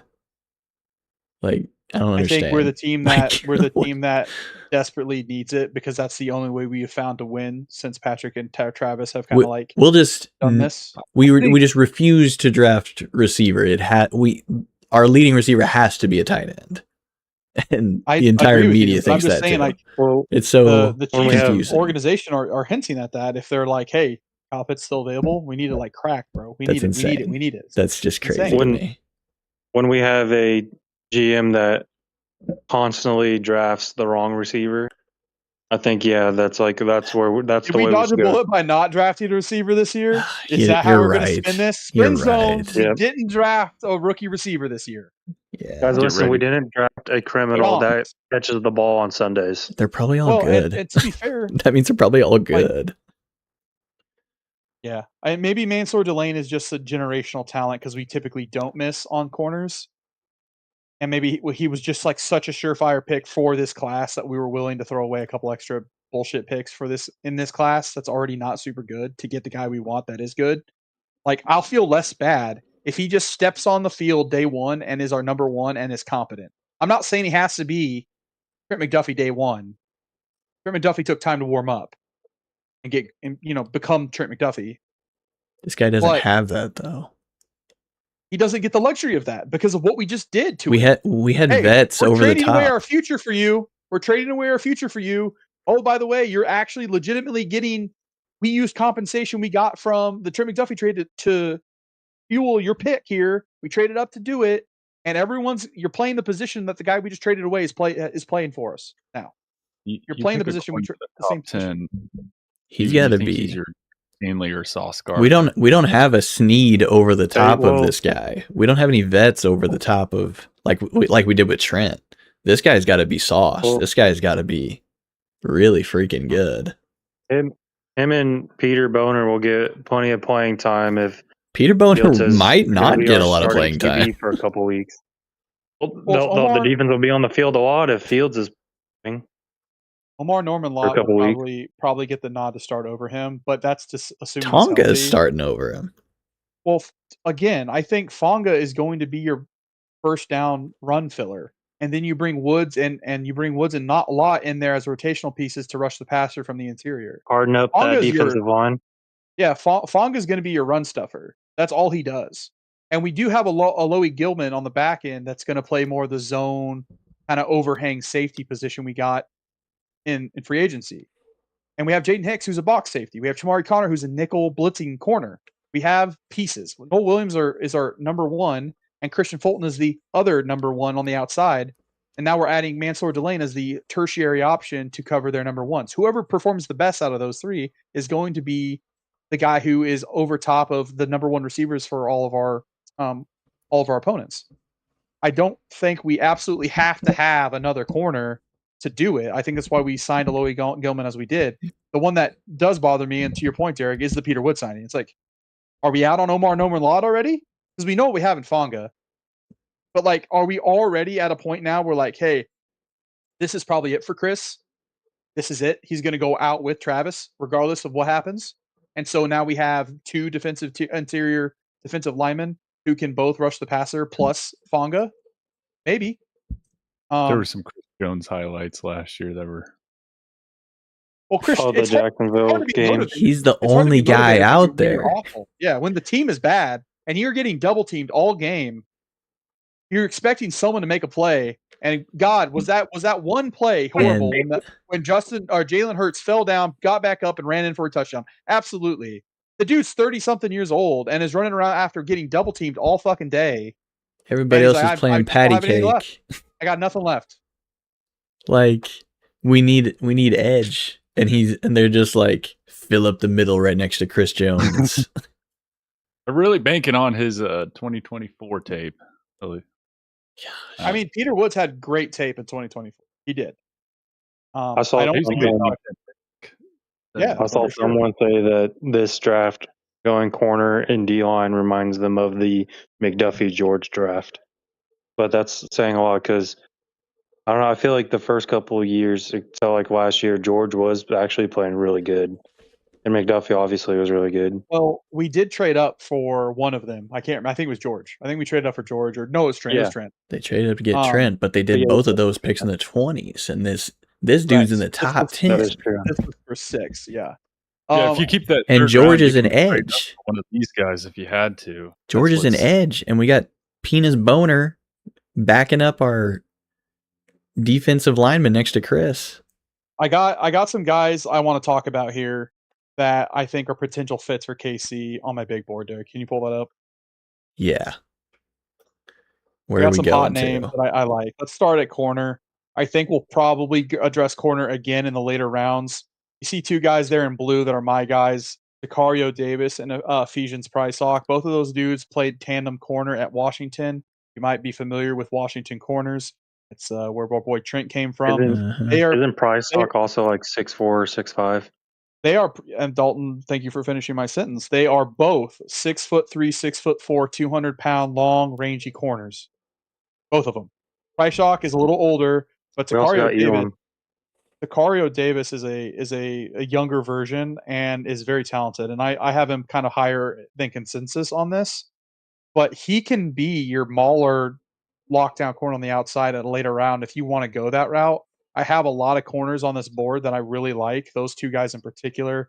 Braden Stukes is a 24.5-year-old rookie that I think is going to be a phenomenal nickel safety tackling machine. I think he's very talented in that. Davidson Igbenbosen from Ohio State, another guy who is a sticky, tight man coverage corner on the outside, would be very interesting to add to that. And then D'Angelo Pons is like a rangy slot corner that gives you 80% of what Trent was in the slot for you, and you get him on a rookie deal. Like he's gonna go high tomorrow in day 2. I have a strong feeling about that. I like Pons, but isn't he like pretty short? Isn't he like 5'8" or 5'9"? Yeah, you don't care about that in the slot. The whole point is that you're playing the slot guy. You just need to be rangy enough to cover the slot. That's all it is. Your big, tall, physical receivers need to be on the outside protecting the pylons, and that's like a Tacario Davis and a Mansour Delane. Mansour is going to be your number one true shutdown corner, and then a guy like Tacario or whatever reminds me a lot of what we did with Smith, like in the the early 2010s, where we had our number one corner with it be Marcus Peters or whoever, and the other corner was like 6'2" with just absolute crowbars for arms and was shutting down the guys on the outside because he was just so much more powerful at the point of attack out there. Edge obviously is another huge need. We probably need to finish that, fix that up at 40 if we don't do anything else. You'll notice not a lot of my guys, not a lot of things jumping off the board at me here. Malachi Lawrence was a freak. You'll notice that in yellow there, a lot of these guys have a high RAS grade. It's not something that I come up with. This is a guy on Twitter I follow. His name is Math Bomb on Twitter. He does a lot of these reports where he gives a relative athletic score for guys at the position dating back to like the early 80s about the biggest freaks of nature at their position, height, weight, speed, measurables like that. You'll see there's a couple at corner that I like a lot too. Chris Johnson went tonight, and I think a big reason for that is he's a freak of nature when it comes to his abilities. But Malachi Lawrence went early tonight to the Cowboys because he has a high ceiling, high potential, but he's also an athletic freak at the position. Danny Dennis Sutton is a guy that's fallen over the boards a lot, but he's that foreign guy coming to play football late in his career. Not really sure what he is. He's a freak of nature, but he's really raw. Not really something we can depend on now. I think Zion Young has to jump off at you on the board as like the guy we have to probably target. At 40, I think. Derek, do we need to trademark penis boner before it goes all over shirts and stuff for Chiefs fans? I think a different website has trademarked that, and I don't think we can get it yet. Yeah. Do you think we can afford the royalties? No, the payout. Buyout? They have many lawyers that are working on different cases, but they would destroy us. Is it the same lawyers that ask Logan about it? Deshaun has. Logan would know all about it. Outside of those Probably guys, Logan's though, like favorite fight. Take your pick there at defensive end. Like do whatever you want in the second. Like it's fine. A lot of good safety depth there. I know John was talking about some safeties. I think an interesting safety pick there is VJ Payne from Kansas State. He's another height, weight, speed guy. They're calling him this year's what's a safety name from the Seattle Seahawks? Cam Chancellor. Imanwari. Yeah, he's got a similar build to Imanwari. I'm so old. People are very, very interested in that from him, so I've really pushed him up the board there. You'll notice Lorenzo Styles Jr. is also there. Lorenzo Styles is the brother of Sonny Styles. He played at Ohio State as a safety. He's a freak. Go figure. His brother and him are both super athletic. He's a little less refined as a true safety and more of just I'm a really good athlete and I'll figure it out type prospect. AJ Halsey up the board there, so John's interested in there for the Jets. I think he's very talented at LSU. They just know how to farm out those safeties and corners. Kamari Ramsey, I like him a lot. I also think Genesis Smith is talented. Bud Clark is a name that's been popped up a lot for Kansas City, as well as an option later in the draft. So there's like 5 or 6 names on each of these boards that I really like. We've already addressed defensive end or defensive tackle. I won't talk about that too much. Receiver is interesting though. You'll notice there at the bottom there are 3 guys there that are freaks. One of those guys, you might be familiar with, Dalton. His name's Bryce Lance. He is the brother of Trey Lance. Oh, Played for North no. Dakota Yeah, State. I've heard about him for like 3 years because I was on the Lance Yeah, whole he's family tree. he's They're very athletic freaks. athletic. Yeah, very athletic guy there at 23, though. I'm not sure if I'm super interested in it. He's almost 24 years old. The guy that I want to address your kind of pivot your attention to are a couple guys here. One is where is he? Chris Bell here. You'll notice him in the red.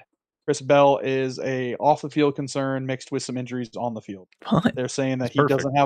he doesn't have a lot of interest when he's not getting the ball in his hands, but when he does, guess what his comp is? Both on the field and off the field. Rashee Rice? Yeah. Antonio Brown? Rashee Rice is Chris Bell's comp. Fun, dude. A couple other guys I want to note here on this board. I think Wait, I thought Bell was like a speedster, like really fast. There's a he Skylar is Bell. faster than Rashee is, but they play similarly. Zachariah Branch was a previous All-American for USC, then went to Corvette. Georgia. Went to Georgia and just was a slot merchant, was a screen merchant there. I just don't think they knew how to use him. I think their quarterback play at Georgia was just not that great this year. That's our guy. So they didn't know what to do. Chris Brazil's another guy from Tennessee, big, long, tall, very athletic on the outside, but they run a very interesting scheme there in Tennessee that kind of like forces the defense to get really thin. Antonio Williams is a slot merchant again. He's another guy that I think will find a home in the NFL. Just not sure if he's a Chief. One guy I will say, and I'm saving the best for last year. Well, let me address first. Jacoby Lane, another guy from that USC team who had extreme amounts of hype coming out. He'll definitely be a name that creeps up boards as the draft goes on, just because he was he was an All-American at one point in time. But the guy I want to point the board to is a man by the name of Jeff Caldwell. You want to know the only player ever in NFL history to have the same measurables, height, weight, speed, strength that Jeff Caldwell has? Terrell Owens? Bigger. Bigger than Terrell Owens? Calvin Johnson? Calvin Johnson is this man's physical comp. It's disgusting. Physical comp. His name comp is like Gallatin. Yeah, his name comp is I went to D3 and don't know what to do with myself. But Wait, are you talking just on height and speed? His physical intangibles, yes. Okay, Chris Brazier and Tyquan Thornton. Oh my gosh. For Brazier. But anyways, they also are 6'5", ran 3s, just like Calvin. Yeah, this Jeff Caldwell is quite honestly someone who probably wouldn't be on this board at all if it wasn't for the fact that he did what he did at the combine in front of everybody. I'm talking top 5 freakiest combines maybe ever. Very interesting guy, very interesting prospect. I don't think he's a Chief. I think someone will take him and people are going to go, who the hell is this guy? And you're going to see the stats, the measurables come and pop off the screen. Look at his You can see the NFL Combine there, Derek, if you want to pull up that NFL account there. I just wanted to look at his picture. He's so happy. He's from Louisville. He's 6'5", 215. 4.31 at 6'5", 215. Yummy, yummy, yummy. 42-inch vertical, broke a record. 11.2 broad. Yep. Kind of a big deal. Played at Lindenwood. Yep. See what the analysis says. Does it mention anything about his comp? First team all Big South.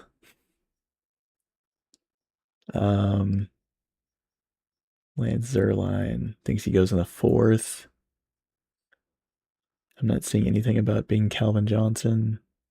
Yeah, that was a tweet. It was separate from this, but just a very interesting athletic prospect. And as you get later in a draft like this, that the top end talent's pretty thin, and like it's just a depth draft. Guys like this creep up the board very quickly, and will end up going higher than you think. He'll probably go somewhere in the third, maybe the fourth round, just based on pure athleticism alone.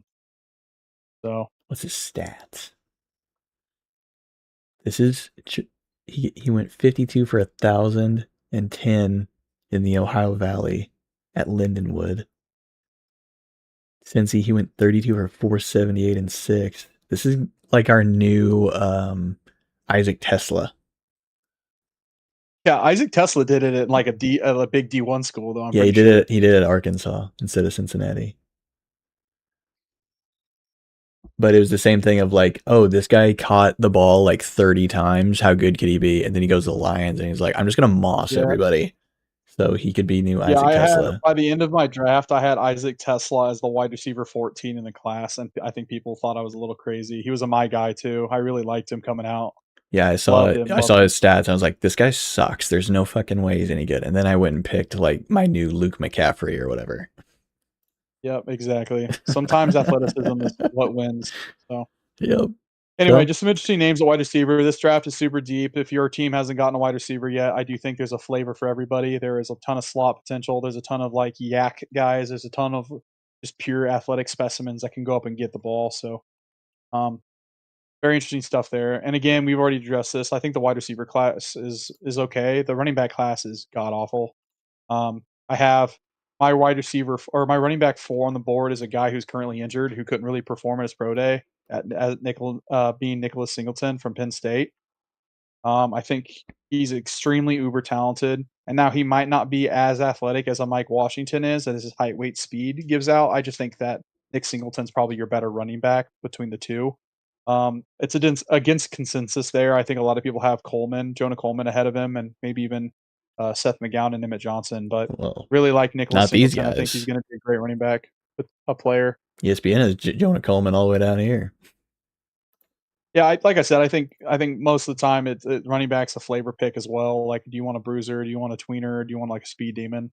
I think Nicholas Singleton. I think also high speed build. I think also we found out ESPN doesn't know what the hell they're doing. Mel Kiper is still loving Shadur Sanders. Dude, Mel Kiper, honestly, and you know what? Put Mel up there, top 5. Hatred. Mel. Professional. And then put who's the guy that Ryan something? What's his name? He's another analyst. Hate him too. Last guy I want to shout out here. Last guy I want to shout out here before I'll stop yapping is tight end Sam Roush from Stanford. 6'7", 260, big boy, can do it all. He's your blocker, he's your mauler on the line, and oh by the way, he can jump like 36 inches and extremely soft hands. So it looks like a goober. Look like a goober is legit. Might be the tight end sleeper of this class. Stanford bloodline there at Stanford, and the tight end bloodline runs deep at Stanford, and he's a very talented guy this year. If it isn't an Iowa tight end, it's a Stanford tight end, boys. Just lock it. Put it in the bank. They're going to get drafted. I love him. Is his name Kyle Korzor? I don't know how to say his name, but I think he's pretty good too. Who? Go to the tight ends. Kyle Gorsgore. I don't know. It's KOZ. Tanner. Yeah, there he is. Tanner. Sorry, not Kyle. This is really good in cut too. Giant neck. But 6'7", 240.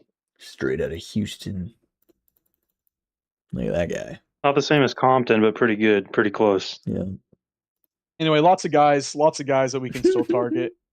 So we're very still practicing his smile with some of them, but if the draft falls in a certain way and we end up getting like a Jeff Caldwell in the 5th or 6th round because it's our flyer pick and that's the only receiver we take. My name's Jeff. Sure, whatever. Like at least it's something to be hyped about. Honestly, I'd be so excited for the Chiefs to get a receiver that isn't like isn't the same damn. Yeah, that's why we're getting Zach Branch. Exact archetype as Tyreek Hill.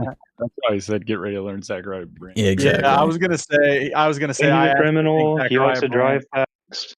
Yeah. He probably drinks and drives. Yeah. Oh, just because he's a Georgia Bulldog for a year, you think he's a criminal, huh? I see. Literally hates cops. He got arrested a couple days ago. Nah, that's He legit got all- arrested. That was his That's audition for fabrication. Andy Reid. His lawyers said that's all fabrication. Chris I'm- Bell. Oh yeah, Chris Bell will Andy's show probably up like, and we can punch fix somebody. this guy. We can keep him away from blocking sidewalks. Hey, guys, I think what you're forgetting here, by the way, is that all this doesn't matter because Tyreek Hill's going to be a Chief come week 1. So it's all fine. It's all good. It's all good. Tyreek Hill will be. You're I can't right. wait for. You're right. It's fine. I can't wait for this. We start the season off with Justin Fields screen to Tyreek Hill. Like it never left. Visions of Yep. 2015 all over again. Yep. Stephon And then Diggs he is out there fucking breaks his knee committing again. crimes. Debo his- Samuel's out there Tyreek eating. Hill's 16 kids are in the stands, all crying because they see their dad get injured again. Yeah. Juju Smith-Schuster's TikToks are going to go so hard with Gosh him and dang Tyreek it, again. man. I can hear Debo Samuel chewing right now. I can hear the Corvette song in the back of my brain as we speak. Sucks. Oh man, and the outfits to the as they walk Sucks. into the game is going to be so awful. I hate it already. Rasheed Rice driving them in No. all in one car, Help me. a rented Lambo. Has Rasheed Rice went to jail yet? Or does he still I have wish to he go? would. Oh yeah, I think it's in the off season. He has to serve his time, so I think he's Yeah. probably doing it. He has I to think he's go for probably a actually month. doing it. Yeah, I don't think it has to be all at the same time either, but it's going to have to happen. Oh, good. A few quick trips.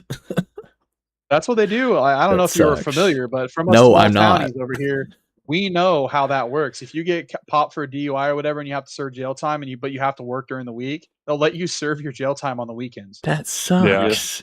Oh, that blows. Multiple weekends. Ew. I found Yeah, that you just go to jail for 4 years in a row on the weekends only. Hey, what are you doing this weekend? Going to jail? Oh Huh, my nice. gosh.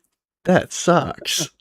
I ain't working. I'm serving my time. Oh my gosh. You got soft baby boy hands. That blows. That's even worse than I thought. All right, boys, I'm going to lose my voice, so I'm going to get off here. Mm, Drink some salt water. good round one, guys. Way to dominate out there. You ready to do a 12-hour mock or a 12-hour live coverage tomorrow? Oh god. I'm I- kidding. When do they start tomorrow? I'm gonna I'm sorry. Friday, it's like tonight. Saturday and Sunday is like the 12-hour slog fests. Yeah, So, because they just do second and third tomorrow, and then the rest of the Yeah. draft on Saturday. John, do you know if they cut the drafts down a bit, or if the timer down a bit even further for second and third round, or was it They just do. the first round? No, they cut it down. Well, no, I Oh, know they that's cut it down, Dalton, but I'm saying, like, did they cut it down the additional 2 minutes they cut down the first round as well? Because they cut down the first round by an for this additional 2 year? minutes this year. Yeah. Oh, I don't know about that, but I thought they always did like 5 minutes in the past. They do, but I'm saying, like, the first is always 10, the second round's 5, and it goes on from there. But John I know. was saying that they cut down this I get what first you're round saying. this year a couple more minutes. They said first I would round almost is say 8. no. The first round is 8 minutes. I mean, this is, I don't know. Supposedly, first round is 8 minutes. Allegedly, second round 7 minutes. Rounds 3 to 6 is 5 minutes. Round Interesting. 7 is 4 minutes. Okay. So they added Maybe time for second round. I just think they cut only 1 minute instead of as multiple like they thought they were I going think to. second round was Yeah, like it's 10 8. minutes or 8 or 10. Oh, Yeah, I okay. think it's 8. All right, gentlemen, it's been a pleasure. let's get out of here. Good Wait, work, before everyone. we leave, everyone Okay. give an overall grade of your favorite team draft tonight. No, I don't want to. Rick, let's start with reserve- you. I reserve my See? They drafted 2 players. They had 2 picks, and they drafted players with them. I like the players, don't like the capital spent on them. I'll give it a C as well. I think that's a good idea. It's a I good way of saying I was gonna it. say a C plus because I do Ooh, a think plus. Delane be good. I think both players could be really good. I don't like how we traded up for Delane when I really think he'd be there at 9. Yeah, John? It's weird because when you have make 3 picks, it's going to be, I don't know. I'd say before the Omar Cooper trade, I was a B or B plus, but the Omar Cooper what makes me want to say almost. Damn. Honestly, no, I get that think you're because they right. got every position they need. I mean, I guess they didn't need tight end, but he could be a really good. Deke and Cooper can be really good weapons for whatever quarterback they take next year, unless Geno comes Hawks Geno again. There's a non-0% chance that Geno Smith actually just is decent again. That's really year. nice of you to say He did that. have to play for the Raiders. That's The really The hard. Raiders are bad. the So Wolves at the Raiders.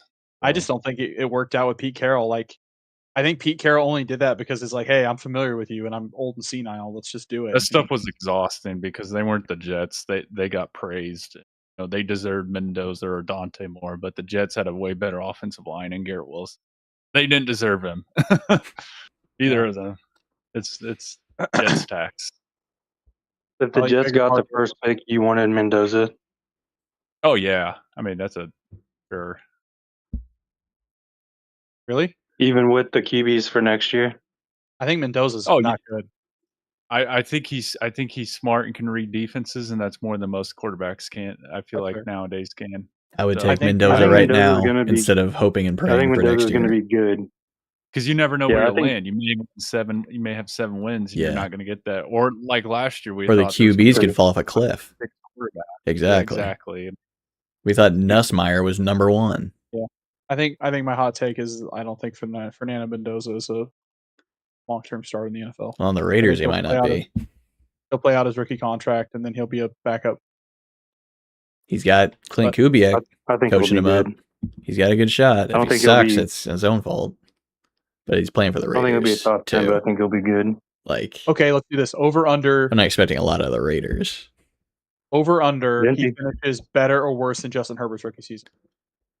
Justin Herbert's rookie season was really good, so it's probably worse. I feel like that's It's like But that Baker would Mayfield be and better.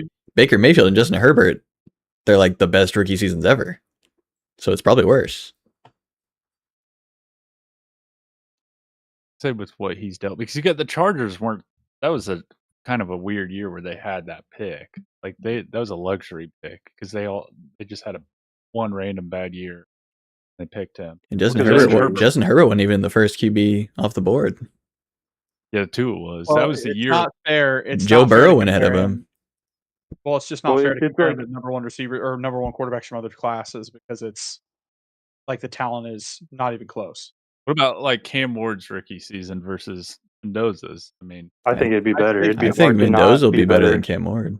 I think it'll be better because the team is just so much better. They've had Dude's 2 got years to Brock rebuild and Bowers. they landed the quarterback the second time. As soon as the team was Yeah, ass, his- they immediately his- drafted Cam Ward into an ass program. So Clint Kubiak's Would I way draft- better than Tennessee coach. okay, Well, I was is it gonna say, over? if I Brian would Callahan. draft Ward over. I would draft Ward over Mendoza. I think If they Mendoza will switch have a better teams? rookie. No, I'm just saying, like, if they were both in the same class, Oh, I think Cam Ward is a better quarterback Oh. prospect. Apples to apples. Trevor Lawrence rookie season. I think Mendoza's better than Cam Ward. You think he'll have a better rookie season? Okay, who do you take today, right now? Mendoza will have a better Mendoza rookie or season than Lawrence? Trevor Lawrence because Trevor Well, they're Lawrence both number had one to play overall picks. for It was the Urban guy the Meyer. entire year. Trevor but Lawrence is a better Lawrence had a player, terrible but rookie season. Mendoza's going to have a better year than him because his team's better and his coach is better. Okay, but that's what I'm saying. It's not really fair to compare Mendoza to other first-round quarterbacks. I thought we were because doing that they're though. just so much more talented. I know. I'm saying like they're just so much more talented. I compared him to Justin Herbert because I'm like, I don't know, like. But it he's not seems like a he's similar not as good situation. as Justin Herbert though. Right. I just with what the class has to offer, he is the number 1 quarterback in this class. Yeah. I think But I think long term, he is not quarterback 5 in most classes. Maybe 3, maybe 2, depending on how bad the class is. Never going to be the first quarterback in most classes. Like he would Most. he wouldn't be better than like Mac Jones. I'd Mac pick Jones him was over the first Mac. quarterback.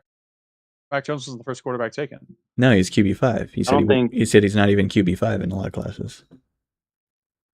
Yeah, Well, I I don't would say think I'd Wilson put or him Lang should have been right drafted around that there. high either.